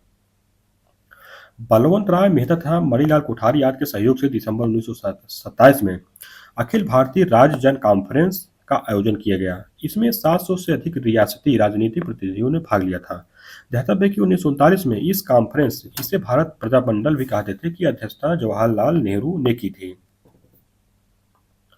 भारतीय संघ में अधिकाधिक रियासतों का विलय 1947 तक हो चुका था। राष्ट्रीय अस्थायी सरकार में रियासती विभाग के कार्यवाहक प्रधान सरदार वल्लभ भाई पटेल थे। उनके सूझबूझ और नेतृत्व से विभिन्न रियासतों का विलय भारत में हुआ। 29 नवंबर 1947 को हैदराबाद रियासत तथा डोमिनियन ऑफ इंडिया के क्रमशः मीर लाइक अली हैदराबाद के PM थे एवं लॉर्ड माउंटबेटन के मध्य यथावत समझौता पर हस्ताक्षर किया गया था। भारतवर्ष के विभाजन के समय ब्रिटिश भारत के पंजाब प्रांत ने एक संयुक्त स्वतंत्र अस्तित्व के लिए योजना सामने रखी थी। इसके लिए उसने पेप्सू संघ अर्थात पूर्वी पंजाब, पटियाला एवं पहाड़ी राज्य बनाया था, किंतु सरदार पटेल ने उसकी योजना पर पानी फेर दिया। उक्त अधिनियम के प्रवर्तन के पश्चात भी नए राज्यों के गठन का क्रम जारी रहा। अतः 14वें संविधान संशोधन अधिनियम 1962 द्वारा पांडिचेरी को भारत का केंद्र शासित राज्य बनाया गया। ध्यातव्य है कि 1954 में फ्रांसीसी उपनिवेश पांडिचेरी, माहे, यन्नम और कारिकल को समझौते द्वारा अर्जित कर पांडिचेरी का गठन किया गया था। 1961 में सैनिक कार्यवाही ऑपरेशन विजय द्वारा गोवा, दमन एवं दीव को पुर्तगालियों से मुक्त कराकर उसे संघ राज्य क्षेत्र का दर्जा दिया गया। 1960 में 15वें राज्य के रूप में गुजरात का गठन मुंबई प्रांत से गुजराती भाषी क्षेत्रों को पृथक कर किया गया। 1963 में असम से अलग कर नागालैंड को भारत का 16वां राज्य बनाया गया। 1969 में असम को पुनः विभाजित कर मेघालय उप राज्य बनाया गया, जिसे 1972 में मणिपुर और त्रिपुरा के साथ राज्य का दर्जा प्रदान कर दिया गया। हिमाचल प्रदेश को पूर्ण राज्य का दर्जा 1971 में प्रदान किया गया था। 1966 में पंजाब से हिंदी भाषियों को अलग कर हरियाणा राज्य बनाया गया तथा चंडीगढ़ को संघ शासित क्षेत्र बना दिया गया। 1974 में 35वें संविधान संशोधन द्वारा सिक्किम को भारत के सह राज्य का दर्जा दिया गया तथा 36वें संविधान संशोधन 1975 द्वारा उसे पूर्ण राज्य का दर्जा प्रदान करते हुए भारत का 22वां राज्य बनाया गया। 1987 में मिजोरम 23वां तथा अरुणाचल प्रदेश 24वां को पूर्ण राज्य बनाया गया। पुनः 56वें संशोधन अधिनियम 1987 द्वारा गोवा को 25वां राज्य बना दिया गया। मध्य प्रदेश से पृथक कर छत्तीसगढ़ को भारत का 26वां राज्य और उत्तर प्रदेश से पृथक कर उत्तराखंड को 27वां राज्य तथा बिहार से अलग कर झारखंड को 28वां राज्य क्रमशः 1 नवंबर, 9 नवंबर तथा 15 नवंबर सन 2000 को बनाया गया। ज्ञातव्य कि आंध्र प्रदेश से पृथक कर तेलंगाना को 29वें राज्य का दर्जा 2 जून 2014 को दिया गया। जम्मू एवं कश्मीर पुनर्गठन अधिनियम 2019 के तहत 31 अक्टूबर 2019 को 2 नए केंद्र शासित प्रदेश प्रवर्तन में आए, जैसे जम्मू कश्मीर एवं लद्दाख। उल्लेखनीय है कि संविधान के अनुच्छेद 239 का के अनुसार जम्मू कश्मीर को विधानसभा के साथ केंद्र शासित प्रदेश बनाया गया है, जबकि अनुच्छेद 239 के अनुसार लद्दाख बिना विधायिका वाला केंद्र शासित प्रदेश बनाया गया है।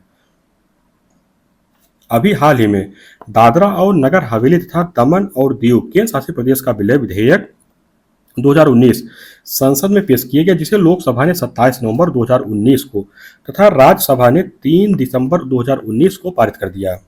केंद्रीय गृह मंत्रालय की अधिसूचना के अनुसार 26 जनवरी 2020 से दमन एवं दीव और दादरा नगर हवेली संयुक्त रूप से केंद्र शासित प्रदेश बन गए। इस प्रकार वर्तमान में भारत में कुल 28 राज्य तथा 8 संघ शासित क्षेत्र हैं। ज्ञातव्य है कि 69वें संविधान संशोधन अधिनियम 1991 द्वारा संघ शासित क्षेत्र दिल्ली का नाम बदलकर राष्ट्रीय राजधानी क्षेत्र दिल्ली कर दिया गया। उल्लेखनीय है कि संघ राज्य क्षेत्रों का प्रशासन जो है राष्ट्रपति द्वारा किया जाता है। अब आगे बढ़ने से एक नोट दिया गया है कि नए राज्यों का गठन कब कब हुआ था, किस क्रम में हुआ था, उसको हम लोग देख लेते हैं, तब आगे बढ़ते हैं। इसमें दिए गए हैं नए राज्यों का गठन। तो इसमें दिया गया है, एक तरफ राज्य दिया गया है, एक तरफ उसका गठन वर्ष दिया गया है। इसमें पहला है आंध्र प्रदेश, इसका गठन हुआ था 1 अक्टूबर 1953 ईस्वी को। उसके बाद गुजरात 1 मई 1960 को, नागालैंड 1 दिसंबर 1963 को, हरियाणा 1 नवंबर 1966 को, हिमाचल प्रदेश 25 जनवरी 1971 ईस्वी को, मेघालय, मणिपुर, त्रिपुरा 21 जनवरी 1972 ईस्वी को, सिक्किम 16 मई 1975 को। आप डेट ना रखिए, मतलब याद रखिए, लेकिन इसका जो सन है, किस साल में गठन हुआ था, ये तो बहुत जरूरी है, ये मिलाने के लिए आ जाता है एग्जाम में। उसके बाद मिजोरम, अरुणाचल प्रदेश 20 फरवरी 1987 को, गोवा 30 मई 1987 को, छत्तीसगढ़ 1 नवंबर 2000, उत्तराखंड 9 नवंबर सन 2000, झारखंड 15 नवंबर सन 2000, तेलंगाना 2 जून 2014 को। इसके बाद है विभिन्न राज्यों संघ राज्यों के परिवर्तित नाम दिए गए हैं। तो इसमें यह पुराना नाम दिया गया, वर्ष दिया गया है, उसके परिवर्तित नाम दिए गए हैं। तो मद्रास राज्य, तो इसका जो नाम बदला गया है 14 जनवरी 1969 को, मद्रास का नाम बदल कर तमिलनाडु कर दिया गया। मैसूर राज्य का 1973 में कर्नाटक नाम बदल दिया गया है। लंका दीव, मिनिकॉय एवं अमीनी द्वीप समूह संघ राज्य क्षेत्र हैं, इनका 1973 में लक्षद्वीप रख दिया गया। उत्तरांचल राज्य का 2006 में उत्तराखंड, पांडिचेरी संघ राज्य क्षेत्र है, 2006 में पुडुचेरी रख दिया गया। उड़ीसा राज्य का 2011 में उड़ीसा। अब इसके बाद है विभिन्न राज्यों संघ राज्यों के परिवर्तित नाम। इसमें राज्य दिया गया है और राजधानी कि उनका जो पुराना नाम है, वर्ष है, परिवर्तित नाम दिया गया है। केरल है, केरल की जो राजधानी पुराना नाम था त्रिवेंद्रम था, तो 1991 में इसको बदलकर तिरुवनंतपुरम कर दिया गया है। तमिलनाडु की राजधानी मद्रास 1996 में चेन्नई कर दिया गया। महाराष्ट्र की राजधानी बम्बई 1996 में इसका नाम बदलकर मुंबई कर दिया गया। पश्चिम बंगाल का राजधानी जो है कलकत्ता है, 2001 में कोलकाता कर दिया गया। कर्नाटक, इसकी राजधानी बंगलौर थी, 2006 में इसका जो बदलकर इसका नाम बंगलुरु कर दिया गया। अब इसके बाद आता है क्षेत्रीय परिषद, मोस्ट इम्पोर्टेंट यहाँ क्वेश्चन आता है। इसके बाद है कि इसमें दिए गए क्षेत्रीय परिषदों के संबंध में मूल संविधान में कोई प्रावधान नहीं था। राज्य पुनर्गठन अधिनियम 1956 की धारा 15 में इसके संबंध में प्रावधान किया गया। वर्तमान में भारत में कुल 5 क्षेत्रीय परिषदें हैं। इसका गठन राष्ट्रपति द्वारा किया जाता है। भारत के गृह मंत्री या राष्ट्रपति द्वारा मनोनीत केंद्रीय मंत्री परिषद का अध्यक्ष तथा संबंधित राज्यों के मुख्यमंत्री उपाध्यक्ष होते हैं। क्षेत्रीय परिषदें केवल चर्चात्मक तथा परामर्शदात्री निकाय हैं। इसके गठन का उद्देश्य देश का भावुकतापूर्ण एकीकरण प्राप्त करना, तीक्ष्ण राज्य भावना, क्षेत्रवाद, भाषाई तथा विशेषतावाद के विकास को रोकने में सहायता करना, विभाजन के बाद के प्रभावों को दूर करना ताकि पुनर्गठन, एकीकरण तथा आर्थिक विकास की प्रक्रिया एक साथ चल सके। केंद्र तथा राज्यों को सामाजिक तथा आर्थिक विषयों पर एक दूसरे की सहायता करना तथा एक समान नीतियों के विकास के लिए विचारों तथा अनुभवों का आदान प्रदान करना तथा विकास योजनाओं में एक दूसरे के सहयोग से तीव्रता लाना एवं राजनैतिक साम्यता सुनिश्चित करना आदि ही इन परिषदों के गठन का उद्देश्य है। क्षेत्रीय परिषदें एवं राज्य व संघ राज्य क्षेत्र इस प्रकार हैं।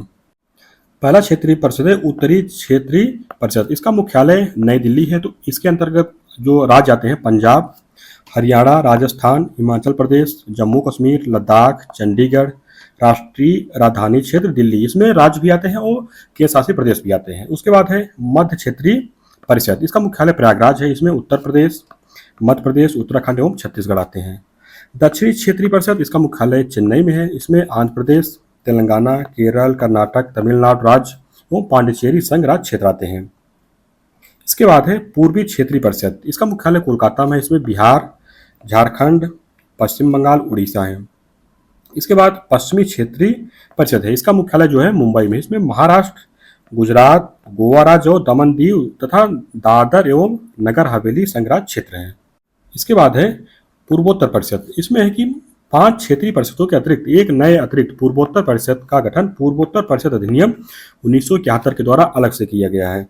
इस परिषद में सदस्यों के रूप में असम, मणिपुर, मिजोरम, अरुणाचल प्रदेश, नागालैंड, मेघालय, त्रिपुरा तथा सिक्किम सम्मिलित हैं। इस परिषद का कार्य कुछ अतिरिक्त कार्यों के साथ वही है जो क्षेत्रीय परिषद का है। यह परिषद एक एकीकृत तथा समन्वित क्षेत्रीय योजना बनाती है जिसमें साझे महत्व के विषय सम्मिलित हों। इसे समय समय पर सदस्य राज्यों द्वारा क्षेत्र में सुरक्षा तथा सार्वजनिक व्यवस्था के रखरखाव के लिए उठाए गए कदमों की समीक्षा करनी होती है। इसके बाद जो टॉपिक आता है नागरिकता के आता है, यानी कि सिटीजनशिप का आता है। इसको हम लोग देखते हैं आगे। इसमें भारतीय संविधान का भाग 2 अनुच्छेद 5 से 11 तक नागरिकता के बारे में है। भारत में ब्रिटेन के समान एकल नागरिकता का प्रावधान किया गया है। अमेरिका में दोहरी नागरिकता है। अनुच्छेद 11 के अंतर्गत संसद को नागरिकता के संबंध में विधि बनाने की शक्ति दी गई है, जिसके तहत संसद द्वारा भारतीय नागरिकता अधिनियम 1955 पारित किया गया है। इस अधिनियम में वर्ष 1986, 1992, 2003, 2005, 2015 और 2019 में संशोधन किया गया। यह अधिनियम वर्तमान भारतीय नागरिकता संबंधी प्रावधान करता है। इस अधिनियम के अनुसार भारतीय नागरिकता निम्नलिखित 5 प्रकार से प्राप्त की जा सकती है। जैसे पहला, जन्म से। इसमें कि कोई व्यक्ति जिसका जन्म 26 जनवरी 1950 को या उसके पश्चात भारत में हुआ हो, भारत का नागरिक होगा। किंतु इसके 2 अधोलिखित अपवाद हैं, यानी 2 शर्त हैं इसके कि ऐसा होगा तो नहीं होंगे। ये तो पहला है कि विदेशी राजनयिकों के भारत में जन्मे बच्चों को जो है नागरिकता नहीं प्राप्त होगी। दूसरा है कि शत्रु के अधीन किसी भारतीय भूभाग में जन्मे उनके बच्चों को जन्म से भारतीय नागरिकता प्राप्त नहीं होगी। आगे है कि उल्लेखनीय है कि सिर्फ 26 जनवरी 1950 के पश्चात भारत में जन्म के आधार पर नागरिकता संबंधी इस प्रावधान का विदेशी घुसपैठियों द्वारा बड़े पैमाने पर दुरुपयोग किया गया। परिणामस्वरूप 1986 में नागरिकता संबंधी इस प्रावधान को और कठोर बनाने के लिए नागरिकता संशोधन अधिनियम 1986 पारित किया गया, जिसके अनुसार जन्म से नागरिकता के लिए व्यक्ति के जन्म के समय उसके माता या पिता में से किसी एक का भारत का नागरिक होना अब आवश्यक है। इसके बाद है दूसरा, वंश परंपरा से, यानी बाई डिसेंट है। इसमें कि भारत के बाहर किसी अन्य देश में 26 जनवरी 1950 ईस्वी को या उसके बाद परंतु 10 दिसंबर 1992 से पूर्व जन्म लेने वाला व्यक्ति भारत का नागरिक हो सकता है यदि उसके जन्म के समय उसका पिता भारत का नागरिक हो। ध्यातव्य है कि माता की नागरिकता के आधार पर विदेश में जन्मे व्यक्ति को नागरिकता प्रदान करने का प्रावधान नागरिकता संशोधन अधिनियम 1992 द्वारा किया गया है। 3 दिसंबर 2004 के बाद भारत से बाहर जन्मा कोई व्यक्ति वंश के आधार पर भारत का नागरिक नहीं हो सकता यदि उसके जन्म के 1 वर्ष के भीतर भारतीय वाणिज्यिक दूतावास में उसके जन्म का पंजीकरण न करा दिया गया हो या केंद्र सरकार की सहमति से उक्त अवधि में पंजीकरण न हुआ हो। तीसरा है पंजीकरण यानी कि बाई रजिस्ट्रेशन। तो इसमें है कि निम्नलिखित व्यक्तियों में से कोई व्यक्ति पंजीकरण द्वारा भारतीय नागरिकता ग्रहण कर सकता है। जैसे पंजीकरण है तो आवेदन करने की तिथि से 7 वर्ष पूर्व भारत में निवास करने वाला व्यक्ति। दूसरा है ऐसा व्यक्ति जिनका जन्म भारत में हुआ हो किंतु जो भारत से बाहर किसी अन्य देश में निवास कर रहा हो। आगे है ऐसी विदेशी महिला जो किसी भारतीय से विवाह कर चुकी है या करने वाली है। आगे है कि भारतीय नागरिकों के अवयस्क यानी माइनर बच्चे। आगे इसमें एक राष्ट्रमंडल देशों के ऐसे नागरिक जो भारत में रहते हैं या भारत सरकार की नौकरी करते हैं। चौथा जो है देशीकरण यानी कि बाई नेशनलाइजेशन है। इसमें है कि कोई विदेशी व्यक्ति जो वयस्क है तथा अपने देश की नागरिकता का परित्याग करके भारत सरकार को इसकी सूचना दे दिया हो और भारतीय नागरिकता के आवेदन से पूर्व कम से कम 1 वर्ष से लगातार भारत में रह रहा हो। इसके साथ साथ 1 वर्ष से पूर्व भी कुल मिलाकर कम से कम 7 वर्ष तक भारत में रह चुका हो एवं संविधान में उल्लिखित भाषाओं में से किसी एक भाषा का अच्छा ज्ञान प्राप्त कर लिया हो तो वह भारत सरकार से देशीकरण का प्रमाण पत्र प्राप्त कर भारत का नागरिक बन सकता है। पांचवा है भूमि के अर्जन द्वारा यानी बाई एक्विजिशन ऑफ लैंड। इसमें कि यदि भारत सरकार द्वारा किसी नए भूभाग को अर्जित कर भारत में उसका विलय किया जाता है तो उस क्षेत्र में निवास करने वाले व्यक्तियों को स्वतः भारत की नागरिकता प्राप्त हो जाती है। और आगे दिया गया है कि नागरिकता का अंत कैसे हो सकता है। तो इसमें किसी भारतीय नागरिक की नागरिकता का अंत निम्न 3 प्रकार से हो सकता है। जैसे पहला किसी अन्य देश की नागरिकता ग्रहण करने पर, दूसरा कि नागरिकता का परित्याग करने पर, तीसरा सरकार द्वारा नागरिकता से वंचित करने पर। इसमें यह है कि भारत सरकार निम्न में से किसी भी आधार पर किसी व्यक्ति को भारतीय नागरिकता से वंचित कर सकती है। जैसे संविधान के प्रति अनिष्ठा दिखाने पर, युद्ध काल में शत्रु की सहायता करने पर, गलत तरीके से नागरिकता प्राप्त करने पर, पंजीकरण या देशीकरण द्वारा नागरिकता प्राप्त करने के 5 वर्ष के भीतर किसी अन्य देश द्वारा 2 वर्ष की सजा पाने पर, किसी भारतीय स्त्री द्वारा विदेशी पुरुष से विवाह करने पर या लगातार 7 वर्ष तक भारत से बाहर रहने पर। इसके बाद है कि संविधान में नागरिकता संबंधी उपबंध। तो इसमें है कि संविधान के लागू होने पर नागरिकता के अधिकार संबंधी प्रावधान अनुच्छेद 5 से 8 के तहत दिया गया है। अनुच्छेद 5 संविधान के प्रारंभ पर नागरिकता के बारे में है। इसके अनुसार संविधान के आरंभ पर ऐसा प्रत्येक व्यक्ति भारत का नागरिक होगा जिसका भारत में अधिवास यानी डोमिसाइल है और उसका या उसके माता पिता में से किसी का भारत में जन्म हुआ हो अथवा जो कम से कम 5 वर्ष से भारत में निवास कर रहा हो। अनुच्छेद 6 पाकिस्तान से भारत आने वाले व्यक्तियों की नागरिकता के अधिकार के बारे में है। इसके अनुसार ऐसा व्यक्ति जो पाकिस्तान से भारत आया है भारत का नागरिक समझा जाएगा यदि जो पहला है इसमें उसका या उसके माता पिता या पितामह पितामही या माता माँ मातामही में से किसी का जन्म अविभाजित भारत में हुआ हो और दूसरा है कि या तो वह 19 जुलाई 1948 के पूर्व भारत आकर सामान्यतः रह रहा हो या उसके पश्चात आया हो किंतु संविधान के लागू होने के पूर्व भारतीय नागरिक के रूप में पंजीकरण करा लिया हो। 19 जुलाई 1948 की तिथि का महत्व यह है कि इसी तिथि से भारत से पाकिस्तान और पाकिस्तान से भारत आने जाने के लिए अनुमति पत्र प्रणाली शुरू की गई थी। अनुच्छेद 7 पाकिस्तान को प्रयोजन करने वाले व्यक्तियों की नागरिकता के अधिकार के बारे में है। इसके अनुसार यदि कोई व्यक्ति 1 मार्च 1947 के 50 ऐसे भारतीय राज्य क्षेत्र में जो इस समय पाकिस्तान के अंतर्गत है चला गया हो तो उसकी भारतीय नागरिकता समाप्त हो जाएगी।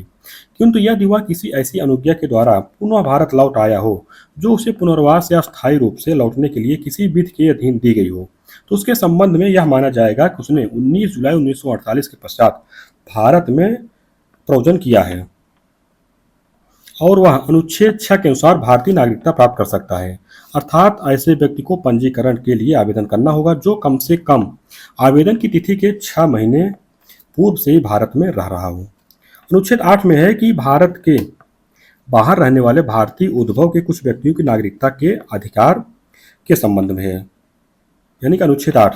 इसके अनुसार यदि कोई व्यक्ति स्वयं या उसके माता पिता या पितामह पितामही अथवा मातामह मातामही में से कोई भारत में जन्मा हो किंतु वो भारत के बाहर किसी अन्य देश में रह रहा हो तो उसे भारतीय नागरिक समझा जाएगा यदि उसने संविधान के प्रारंभ के पूर्व या पश्चात उस देश के भारतीय राजनयिक को नागरिकता हेतु आवेदन किया हो तथा राजनयिक ने उसे भारतीय नागरिक के रूप में रजिस्ट्रीकृत कर लिया हो। अनुच्छेद 9 के अनुसार जब कोई व्यक्ति स्वेच्छा किसी विदेशी राज्य का नागरिक हो जाता है तो उसकी भारतीय नागरिकता स्वतः समाप्त हो जाती है। अनुच्छेद 10 के अनुसार किसी व्यक्ति की नागरिकता विधि के उपबंधों के अधीन सिर्फ संसदीय विधि द्वारा ही ली जा सकेगी, किसी अन्य प्रकार से नहीं। इसके बाद अनुच्छेद 11 में दिया गया है कि इसके अंतर्गत संसद को नागरिकता के संबंध में विधि बनाने की शक्ति दी गई है। इसके बाद है दोहरी नागरिकता यानी कि ओसीआई। इसमें है कि दिसंबर 2003 में लक्ष्मीमल सिंघवी समिति की सिफारिश पर नागरिकता संशोधन विधेयक 2003 संसद द्वारा पारित किया गया। इसके द्वारा विदेशों में बसे भारतीय मूल के लोगों को सीमित रूप में भारतीय नागरिकता प्रदान करने का प्रावधान किया गया है। इसे ओवरसीज सिटीजनशिप ऑफ इंडिया नाम दिया गया है, जिसे सामान्यतः दोहरी नागरिकता कहा जाता है। इसके अंतर्गत अमेरिका, ब्रिटेन, स्विट्जरलैंड, नीदरलैंड सहित कुल 16 देशों यानी ऑस्ट्रेलिया, स्विट्जरलैंड, पुर्तगाल, फ्रांस, स्वीडन, न्यूजीलैंड, यूनान, Cyprus, Italy, Finland, Ireland, Netherland, Britain तथा यूएसए में बसे प्रवासी भारतीयों को ओवरसीज नागरिकता प्रदान करने का प्रावधान किया गया है। इन्हें बिना पासपोर्ट भारत आने जाने की स्वतंत्रता होगी, किंतु उन्हें मताधिकार या कोई संवैधानिक पद प्राप्त करने का अधिकार नहीं होगा और न ही उन्हें अनुच्छेद 16 द्वारा प्रदत्त अवसर की समानता का अधिकार होगा। ज्ञातव्य है कि डॉक्टर विलियम सिंघवी की अध्यक्षता वाली समिति ने 9 जनवरी को प्रवासी भारतीय दिवस मनाने की अनुशंसा की थी। भारत के विकास में विदेशी भारतीय समुदाय के योगदान को याद करने के लिए प्रत्येक वर्ष 9 जनवरी को प्रवासी भारतीय दिवस मनाया जाता है, क्योंकि इसी दिन 1915 में महात्मा गांधी दक्षिण अफ्रीका की यात्रा से भारत लौटकर आए थे। विदेशों में बसे भारतीय मूल के लोगों को 3 श्रेणियों में विभाजित किया गया था, जैसे अनिवासी भारतीय यानी कि एनआरआई जो साफ काम किया था, नॉन रेजिडेंट इंडियंस। दूसरा है कि भारतीय मूल के व्यक्ति यानी पर्सन ऑफ इंडियन ओरिजिन यानी पीआईओ। इसके बाद तीसरा था भारत के सीमा पारी नागरिक यानी ओवरसीज सिटीजन ऑफ इंडिया यानी ओसीआई। तो पहले वाले में जो थे अनिवासी भारतीय यानी एनआरआई, तो इनके बारे में दिया गया कि ऐसे भारतीय नागरिकों को कहा जाता है जो नौकरी अथवा व्यवसाय के उद्देश्य से वर्ष में 182 दिन अथवा उससे अधिक समय अवधि तक विदेशों में रहते हैं तथा भारतीय पासपोर्ट धारण करते हैं। संयुक्त राष्ट्र संघ अथवा अन्य किसी नियुक्ति पर भारत सरकार द्वारा भेजे जाने वाले व्यक्तियों को भी अनिवासी भारतीय का दर्जा दिया जाता है। इन नागरिकों द्वारा भारत के आम चुनाव में मतदान के अधिकार की मांग लंबे समय से की जा रही थी। परिणामस्वरूप भारत सरकार ने वर्ष 2011 में एक अधिसूचना जारी करके अनिवासी भारतीयों को भारत में मतदाता के रूप में पंजीकरण कराने हेतु सुविधा प्रदान कर दी। फॉर्म 6A के माध्यम से विदेशों में रहने वाले सक्षम मतदाता आवेदन करके मतदाता सूची में अपना नाम सम्मिलित करवा सकेंगे। इसके बाद है भारतीय मूल के व्यक्ति पीआईओ, इनके बारे में दिए गए जो लोग स्वयं अथवा उनके पूर्वज कभी भारतीय नागरिक थे लेकिन वर्तमान में ये लोग किसी दूसरे के यानी देश के नागरिक बन गए हैं, अर्थात ऐसे व्यक्ति जिनके पास कभी भी भारत का पासपोर्ट रहा है तथा जिनके माता पिता, दादा दादी अथवा नाना नानी में से कोई भी भारत का यानी भारत शासन अधिनियम 1935 के अंतर्गत तत्कालीन भारत क्षेत्र का निवासी रहा हो अथवा किसी ऐसे क्षेत्र का निवासी था जो बाद में भारत का हिस्सा बन गया हो, तो उस व्यक्ति और उसके वैवाहिक संबंधी को भारतीय मूल का व्यक्ति यानी कि पीआईओ माना जाता है। लेकिन वे व्यक्ति जो पाकिस्तान, श्रीलंका, नेपाल, भूटान, अफगानिस्तान, चीन और बांग्लादेश के नागरिक हैं या कभी रहे हैं, वे भारत यानी भारत मूल के व्यक्ति नहीं माने जाएंगे। 19 अगस्त 2002 में भारतीय मूल के लोगों के लिए पीआईओ कार्ड की प्रक्रिया प्रारंभ की गई थी, जिसके द्वारा पीआईओ कार्ड धारक व्यक्ति जो है कार्ड जारी होने की तिथि से 15 वर्षों तक बगैर वीजा के भारत आ सकता है। भारत आने की तिथि से 180 दिन के अंदर विदेशी क्षेत्रीय पंजीकरण अधिकारी के पास पंजीकरण कराने की छूट दी गई है। इस कार्ड धारक व्यक्ति को भी एनआरआई के समान आर्थिक, वित्तीय तथा शैक्षणिक यानी शैक्षिक सुविधा दी गई है, लेकिन इन्हें चुनाव लड़ने, मतदान करने एवं जमीन आदि खरीदने की सुविधा नहीं प्राप्त है। इसके बाद तीसरा है कि भारत के सीमा पारी नागरिक ओसीआई नागरिकता संशोधन अधिनियम 2005। इसके द्वारा सभी देशों में रह रहे भारतीय मूल के व्यक्तियों को कहा गया है तथा उन्हें विदेशी भारतीय नागरिकता प्रदान करने का प्रावधान किया गया है। यह कानून उन देशों में रह रहे भारतीय मूल के लोगों के लिए है जिन देशों में स्थानीय कानून के अनुसार दोहरी नागरिकता प्रदान करने की व्यवस्था है। 2005 की इस अधिनियम के अनुसार ऐसा व्यक्ति जो भारतीय संविधान लागू होने के समय या उसके पश्चात कभी भारत का नागरिक रहा हो या नागरिक बनने की योग्यता रखता हो, लेकिन वर्तमान में वह दूसरे देश का नागरिक है और वह भारत के किसी भी ऐसे क्षेत्र से संबंध रखता हो जो 15 अगस्त 1947 के बाद भारत का अंग बन गया हो, ऐसे व्यक्तियों को तथा उनके पुत्र पुत्री पोता पोती अथवा नाती नातिन को भी ओसीआई कार्ड जारी किया जा सकता है, लेकिन उनके वैवाहिक संबंधियों को ओसीआई कार्ड की सुविधा नहीं दी गई है। इसके साथ साथ वे व्यक्ति जो कभी भी पाकिस्तान अथवा बांग्लादेश का नागरिक रहा है, वह भी सीमा पारी भारतीय नागरिकता प्राप्त नहीं कर सकता है। इस नागरिकता को लोकप्रिय रूप से दोहरी नागरिकता यानी कि ड्यूअल सिटीजनशिप भी कहा जाता है।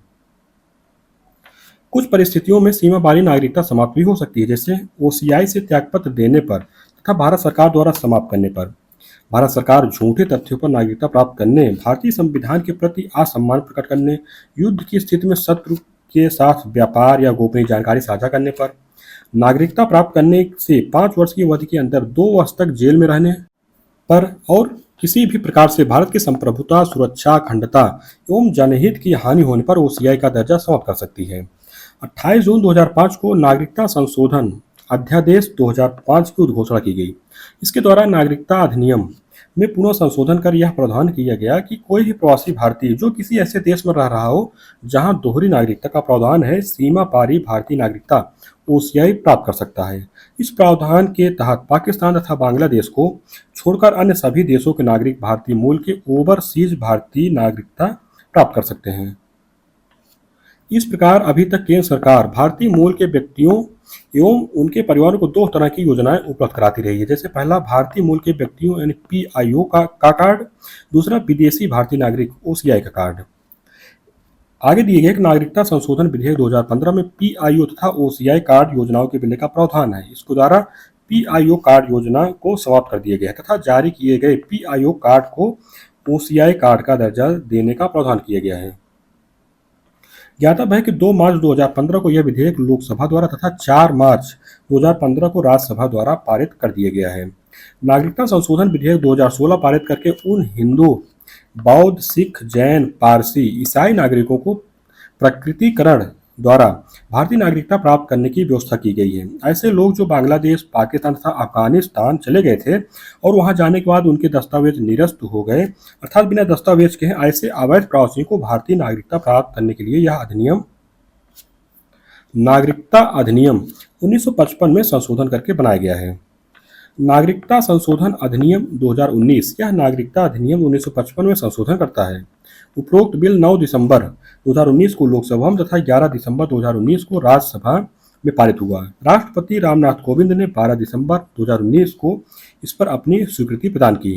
नागरिकता संशोधन अधिनियम 2019 के अनुसार 31 दिसंबर 2014 या उसके पहले अफगानिस्तान, बांग्लादेश और पाकिस्तान से भारत आए हुए विभिन्न 6 समुदायों जैसे हिंदू, सिख, बौद्ध, जैन, पारसी तथा ईसाई को अवैध प्रवासी नहीं माना जाएगा। केंद्र सरकार इन प्रवासियों को उक्त लाभ प्रदान करने के लिए विदेशी अधिनियम 1946 एवं पासपोर्ट भारत में प्रवेश अधिनियम 1920 में छूट प्रदान करेगी। ध्यातव्य है कि विदेशी अधिनियम 1946 और पासपोर्ट अधिनियम 1920 भारत में विदेशियों के प्रवेश, निकास और निवास को नियंत्रित करने की शक्ति प्रदान करते हैं।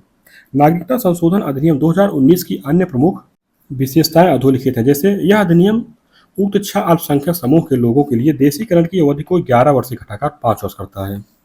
उक्त अधिनियम के प्रावधान संविधान की 6ठी अनुसूची में शामिल असम, मेघालय, त्रिपुरा एवं मिजोरम के आदिवासी क्षेत्रों पर लागू नहीं होगा। इन आदिवासी क्षेत्रों के अंतर्गत कार्बी आंगलोंग यानी असम, गारो हिल्स यानी मेघालय, चकमा जिला यानी मिजोरम और त्रिपुरा आदिवासी क्षेत्र वाले जिले शामिल हैं।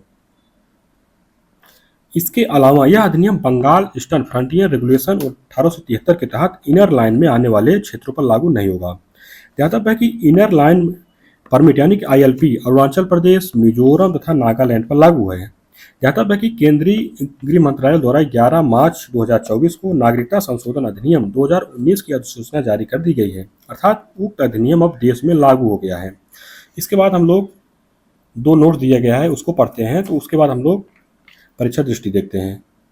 इसमें नोट्स में दिए कि नागरिकता से संबंधित प्रमुख अनुच्छेद एक दृष्टि में, तो इसके जो अनुच्छेद दिए गए हैं, संविधान के भाग 2 में अनुच्छेद 5 से 11 तक नागरिकता से संबंधित प्रावधान किए गए हैं। तो अनुच्छेद 5 दिए गए हैं, संविधान के प्रारंभ के समय जन्म, वंश, पंजीकरण तथा देशीकरण के आधार पर नागरिकता का प्रावधान। अनुच्छेद 6 में दिया गया है कि पाकिस्तान से भारत को प्रव्रजन करने वाले कुछ व्यक्तियों के नागरिकता के अधिकार।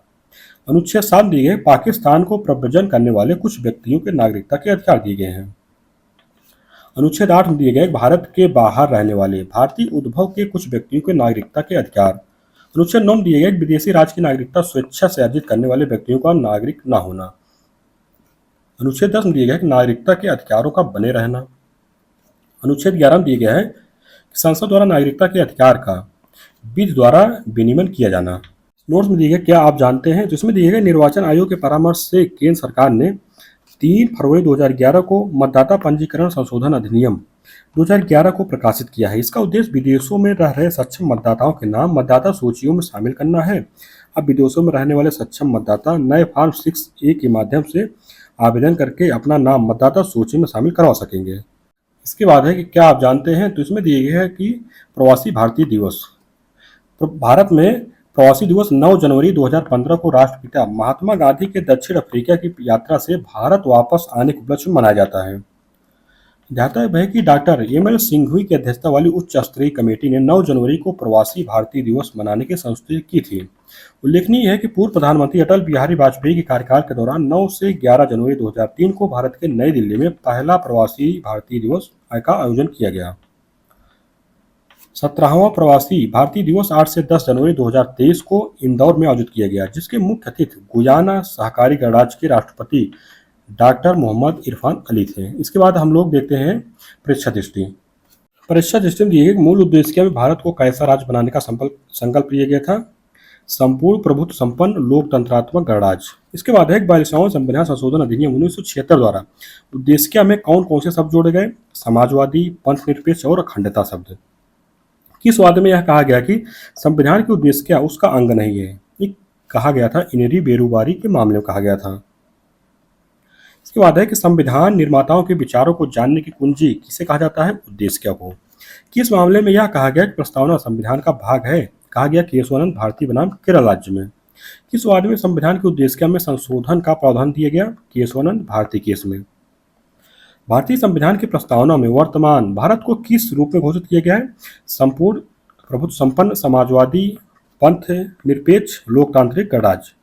परीक्षा दृष्टि में दिया गया है कि उद्देश्य में निहित आधारभूत ढांचे की अवधारणा का निर्धारण किस वाद में किया गया था, केशवानंद भारती बनाम केरल राज्य 1973 में। उद्देश्य के अनुसार भारत के शासन की सर्वोच्च सत्ता किस में निहित है, हम भारत के लोग अर्थात भारत की जनता में। आगे दिए गए संपूर्ण प्रभुत्व संपन्न शब्द का क्या अर्थ है, यानी कि इसमें है कि भारत अपने आंतरिक एवं बाह्य सभी मामलों में पूर्णतः स्वतंत्र है।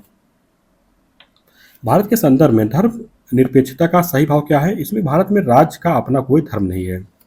भारतीय संविधान का कौन सा भाग संविधान की आत्मा है, संविधान की प्रस्तावना। भारतीय संविधान की प्रस्तावना में वर्णित उद्देश्यों एवं आदर्शों की व्याख्या संविधान में कहाँ की गई है, मूल अधिकारों में, नीति निर्देशक सिद्धांतों एवं मूल कर्तव्य के अध्यायों में। किस वाद में सर्वोच्च न्यायालय ने यह निर्णय दिया था कि अनुच्छेद 14, 16 तथा 39 घ के अंतर्गत स्त्री तथा पुरुष दोनों को समान कार्य के लिए समान वेतन का अधिकार एक संवैधानिक लक्ष्य है, अतः यह एक मूल अधिकार है। इसको कहा गया था रणधीर सिंह बनाम भारत संघ के वाद में। परीक्षा दृष्टि में दिया गया है कि विश्व का प्रथम पंथ निरपेक्ष राष्ट्र कौन सा है, संयुक्त राज्य अमेरिका है। किसका कथन है कि संविधान शरीर है तो प्रस्तावना उसकी आत्मा, प्रस्तावना आधारशिला है तो संविधान उस पर खड़ी अट्टालिका। एक कहे थे, मतलब किसके द्वारा, सुभाष कश्यप के द्वारा कहा गया था। राज्य का सबसे महत्वपूर्ण तत्व क्या है, संप्रभुता है। प्रस्तावना में समाजवादी, पंथ निरपेक्ष और अखंडता शब्द कब जोड़ा गया, 42वां संविधान संशोधन अधिनियम द्वारा 1976 में। संविधान की उद्देश्य में अब तक कितनी बार संशोधन किया गया है, सिर्फ एक बार, यानी 1976 में। भारत कब एक संपूर्ण प्रभुत्व संपन्न लोकतांत्रिक गणराज्य बना, 26 जनवरी 1950 को। भारत एक गणतंत्र है, इसका क्या अर्थ है, इसका अर्थ है भारत का राष्ट्राध्यक्ष जो वंशानुगत न होकर निर्वाचित होगा। भारतीय संविधान कब अंगीकृत, अधिनियमित और आत्मार्पित किया गया, यह किया गया 26 नवंबर 1949 को। भारतीय संविधान किसके द्वारा अंगीकृत किया गया? भारतीय जनता द्वारा, यानी कि संविधान सभा के माध्यम से। भारत संविधान की प्रस्तावना अपने नागरिकों को कौन कौन सा न्याय सुनिश्चित करती है? सामाजिक, आर्थिक और राजनीतिक न्याय। प्रस्तावना नागरिकों को कौन कौन सी स्वतंत्रता सुनिश्चित करती है? विचार अभिव्यक्ति यानी कि मत प्रकट करने और विश्वास, धर्म एवं उपासना की। किस वाद में पंथ निरपेक्षता को संविधान का आधारभूत ढांचा घोषित किया गया? यसार मुंबई बनाम भारत संघ के वाद में। भारत में संप्रभु कौन है? हम भारत के लोग। परीक्षा दृष्टि में अध्यात्मात्मक शासन प्रणाली का आधारभूत तत्व क्या है? एकल कार्यपालिका। कि संविधान संशोधन द्वारा संपत्ति के मौलिक अधिकार को समाप्त कर दिया गया? ये 44वां संविधान संशोधन अधिनियम 1978 के द्वारा। अनुच्छेद 300 का के अंतर्गत आप संपत्ति का अधिकार आप कैसा अधिकार है? विधिक अधिकार है। ऑस्टिन ने किस संवैधानिक उपबंध को राज्य की आत्मा कहा है? ये कहा है राज्यों के नीति निर्देशक तत्वों को। भारत का संविधान कैसा है? अंशतः कठोर और अंशतः लचीला। किसका कथन है कि भारतीय संविधान अधिक कठोर तथा अधिक लचीले के मध्य एक अच्छा संतुलन स्थापित करता है? केसी हियर के द्वारा कहा गया है। किसने भारतीय संविधान को अर्धसंघीय संविधान कहा है? केसी हियर ने कहा है। भारतीय संविधान को आवश्यकता से अधिक कठोर संविधान किसने कहा है? सर आइवर जेनिंग्स ने कहा है। परीक्षा दृष्टि में दी गई भारतीय संविधान का स्वरूप किस प्रकार का है? तो यह संरचना में संघात्मक तथा भावना में एकात्मक। भारतीय संविधान में संघीय फेडरल शब्द की जगह किसका प्रयोग किया गया है? राज्यों का संघ। किसने भारतीय संविधान के बारे में कहा है कि यह एक ऐसा संघ है जिसमें केंद्रीयकरण की सशक्त प्रवृत्ति है? सर आइवर जेनिंग्स ने कहा है। किसका कथन है कि भारतीय संविधान को संघात्मकता के तंग ढांचे में नहीं ढाला गया है? बी.आर. अम्बेडकर जी द्वारा कहा गया है। संघात्मक संविधान का सबसे प्रमुख लक्षण क्या है? केंद्र और राज्यों के मध्य शक्तियों का वितरण। भारतीय संघवाद को सहकारी संघवाद किसने कहा है? जी ऑस्टिन ने कहा है। संघात्मक संविधान के प्रमुख लक्षण क्या होते हैं? इनके जो लक्षण होते हैं, शक्तियों का विभाजन होता है, लिखित संविधान होता है, संविधान की सर्वोच्चता होती है, संविधान की अपरिवर्तनशीलता तथा स्वतंत्र न्यायपालिका होती है। अपरिवर्तनशीलता का मतलब ये नहीं है कि केंद्र मतलब जब मन करे उसमें संशोधन करती रहे। इसमें कुछ ऐसे प्रावधान है कि मतलब जो राज्यों की सहमति से भी होंगे। आगे दिए कि भारतीय संविधान में एकात्मक संविधान के प्रमुख लक्षण कौन कौन से हैं, यानी कि जो केंद्र को मजबूत बनाते हैं। एकल नागरिकता ही है, मतलब राज्यों की नागरिकता नहीं इसमें। राज्यपाल की राष्ट्रपति द्वारा नियुक्ति, आपातकालीन उपबंध जो कि केंद्र सरकार द्वारा लगाए जाते हैं राष्ट्रपति से, उस पर केंद्र सरकार की सलाह पर राष्ट्रपति द्वारा। अखिल भारतीय सेवाएं, संसद की नए राज्य निर्माण की शक्ति तथा राज्य सूची पर संसद की विधि बनाने की शक्ति आदि। राज्य सूची पर संसद विधि कब बनाती है? जब राज्यपाल जो है राष्ट्रपति के लिए जो विधेयक है आरक्षित कर देता है या फिर आपातकाल लगा हो। आगे के मूल भारतीय संविधान में मताधिकार की न्यूनतम आयु कितनी थी? 21 वर्ष थी। किस संविधान संशोधन द्वारा मताधिकार की न्यूनतम आयु 18 वर्ष नियत की गई? 61वें संविधान संशोधन अधिनियम 1979 द्वारा। किन आधारों पर किसी व्यक्ति को उसे मताधिकार से वंचित किया जा सकता है? अनिवास, चित्त विकृति, अपराध या भ्रष्ट अथवा अवैध आचरण के आधार पर। किस वाद में सर्वोच्च न्यायालय ने कहा था कि भारतीय संविधान एक परिसंघात्मक संविधान है और परिसंघवाद संविधान का आधारभूत ढांचा है? एस.आर. मुंबई बनाम भारत संघ 1994 के बाद में इसको कहा गया था। किसका कथन है कि भारतीय संविधान इस सिद्धांत को मान्यता देता है कि परिसंघीय सिद्धांत की अपेक्षा देश हित सर्वोपरि है? कौन कहा था? आइवर जेनिंग्स का, जिनका जो है कथन है। आगे परीक्षा दृष्टि दिया गया है कि भारत के राज्यों और उसके राज्य क्षेत्रों को किस अनुसूची में भी निर्दिष्ट किया गया है? प्रथम अनुसूची में। भारत के राज्य क्षेत्र में कौन कौन क्षेत्र आते हैं? पहला जो है राज्यों के राज्य क्षेत्र आते हैं, भारत के संघ राज्य क्षेत्र आते हैं, भारत द्वारा अर्जित राज्य क्षेत्र आते हैं। इसके बाद है किसी राज्य के क्षेत्र नाम या सीमा में परिवर्तन करने वाला विधेयक किसकी सिफारिश पर संसद में प्रस्तुत किया जाता है? राष्ट्रपति की। संविधान के किस अनुच्छेद के तहत भारत को राज्यों का संघ घोषित किया गया है? अनुच्छेद 1 के तहत। किसने कहा है कि भारतीय संविधान सर्वप्रथम एवं प्रमुख रूप से एक सामाजिक दस्तावेज है? जी ऑस्टिन ने कहा है। भारत में किसकी सर्वोच्चता स्थापित की गई? संविधान की। किसी राज्य के नाम, सीमा या क्षेत्र में परिवर्तन करने वाले विधेयक को राष्ट्रपति किसकी राय के लिए प्रेषित करता है? संबंधित राज्य के विधानमंडल की। संसद किसी नए राज्य का निर्माण, संघ में प्रवेश या नाम आदि परिवर्तन किस प्रकार के बहुमत से कर सकती है? साधारण बहुमत से। संसद किस प्रकार की भारतीय भूभाग को किसी अन्य देश को सौंप सकती है? संविधान में संशोधन करके। नौवें संविधान संशोधन का संबंध किस मामले से है? बेरूबाड़ी मामले से। नौवें संविधान संशोधन द्वारा भारत ने कौन सा राज्य क्षेत्र पाकिस्तान को सौंप दिया? बेरूबाड़ी राज्य क्षेत्र। डॉक्टर राजेंद्र प्रसाद द्वारा किसकी अध्यक्षता में 4 सदस्यीय भाषाई प्रांत आयोग गठित किया गया था? न्यायमूर्ति एस के धर की अध्यक्षता में। कांग्रेस कार्य समिति द्वारा राज्यों के पुनर्गठन पर सुझाव हेतु गठित जेबीपी समिति ने क्या मुख्य सुझाव दिए? इसमें है कि भाषाई आधार राज्यों के पुनर्गठन की मांग को अस्वीकृत कर दी, किंतु उसके साथ यह भी सुझाव दिया कि इस संदर्भ में व्यापक जनाग्रह पर विचार किया जाना चाहिए। तेलुगु भाषियों के लिए अलग राज्य की मांग करते हुए आमरण अनशन के कारण किसकी मृत्यु हो गई थी? पोट्टी श्री रामुलु की। परीक्षा दृष्टि एक भाषाई आधार पर 1 अक्टूबर 1953 को सर्वप्रथम किस राज्य का गठन किया गया था? आंध्र प्रदेश का। 1953 में किसकी अध्यक्षता में राज्य पुनर्गठन आयोग गठित किया गया था? फजल अली की। अन्य सदस्य जो थे के.एम. पाडेक्कर थे तथा एच.एन. कुंजरू थे, यानी कि हृदयनाथ कुंजरू। राज्य पुनर्गठन अधिनियम 1956 द्वारा कितने राज्यों और संघ शासित प्रदेशों का गठन किया गया? क्रमशः 14 राज्यों संघ जो शासित प्रदेश। मूल संविधान में राज्यों को कितने वर्गों में विभाजित किया गया था? 4 वर्ग, जैसे का, खा, गा एवं घा।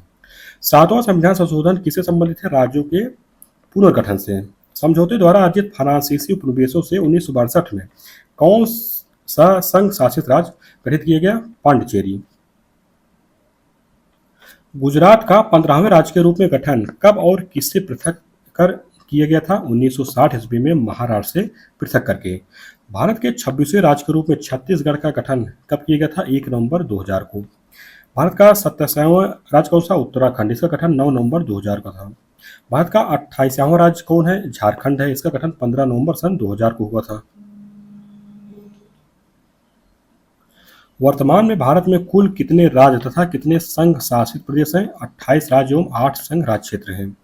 भारत की स्वतंत्रता के समय यहाँ कुल कितनी देशी रियासतें थी? 562 थी। कितनी देशी रियासतों ने स्वेच्छा अपना विलय भारत में कर लिया? 559 रियासतों ने। जूनागढ़ रियासत भारत में कैसे शामिल किया गया था? जनमत संग्रह के द्वारा। हैदराबाद को भारत में कैसे शामिल किया गया था? पुलिस कार्रवाई के द्वारा। ब्रिटिश काल में सर्वप्रथम 1912 में भाषाई आधार किन 3 राज्यों का गठन किया गया था? बिहार, उड़ीसा एवं असम का। परीक्षा दृष्टि में दिया गया है कि क्षेत्रीय परिषदों से संबंधित उपबंध का प्रावधान कहाँ किया गया है? राज्य पुनर्गठन अधिनियम 1956 किया गया है। भारत में कुल कितनी क्षेत्रीय परिषदें हैं? 5 हैं। क्षेत्रीय परिषदों का गठन किसके द्वारा किया जाता है? राष्ट्रपति के द्वारा किया जाता है। उत्तरी परिषद का मुख्यालय नई दिल्ली में है। दक्षिणी परिषद का मुख्यालय कहाँ है? चेन्नई में है। मध्य क्षेत्रीय परिषद का मुख्यालय कहाँ है? प्रयागराज में है। भारतीय संविधान के किन अनुच्छेदों में नागरिकता संबंधी प्रावधान दिए गए? अनुच्छेद 5 से 11 तक। भारतीय संविधान कैसी नागरिकता का प्रावधान करता है? एकल नागरिकता का। संसद को नागरिकता के संबंध में विधि बनाने का अधिकार किस अनुच्छेद के अंतर्गत दिए गए? अनुच्छेद 11 के अंतर्गत। संसद द्वारा नागरिकता के संबंध में कौन सा अधिनियम पारित किया गया है? भारतीय नागरिकता अधिनियम 1955। भारतीय नागरिकता कितने प्रकार से प्राप्त की जा सकती है? 5 प्रकार से। भारतीय नागरिकता किन प्रकारों से प्राप्त की जा सकती है? यानी जन्म से प्राप्त की जा सकती है, वंश परंपरा से, पंजीकरण से, देशीकरण से क्षेत्र तथा भूमि विस्तार द्वारा। भारतीय नागरिकता का अंत किन प्रकारों से हो सकता है? जैसे किसी अन्य देश की नागरिकता ग्रहण करने पर, नागरिकता त्यागने पर, सरकार द्वारा वंचित करने पर। लगातार कितने वर्ष तक भारत से बाहर रहने पर सरकार द्वारा नागरिकता समाप्त की जा सकती है? 7 वर्ष।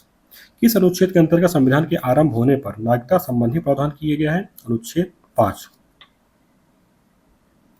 किस अनुच्छेद में यह प्रावधान किया गया है कि किसी विदेशी राज्य की नागरिकता स्वेच्छा ग्रहण करने पर भारतीय नागरिकता स्वतः समाप्त हो जाएगी? अनुच्छेद 9 में। किस समिति के सुझाव पर नागरिकता संशोधन विधेयक 2003 संसद द्वारा पारित किया गया? लक्ष्मीमल सिंघवी समिति के सुझाव पर।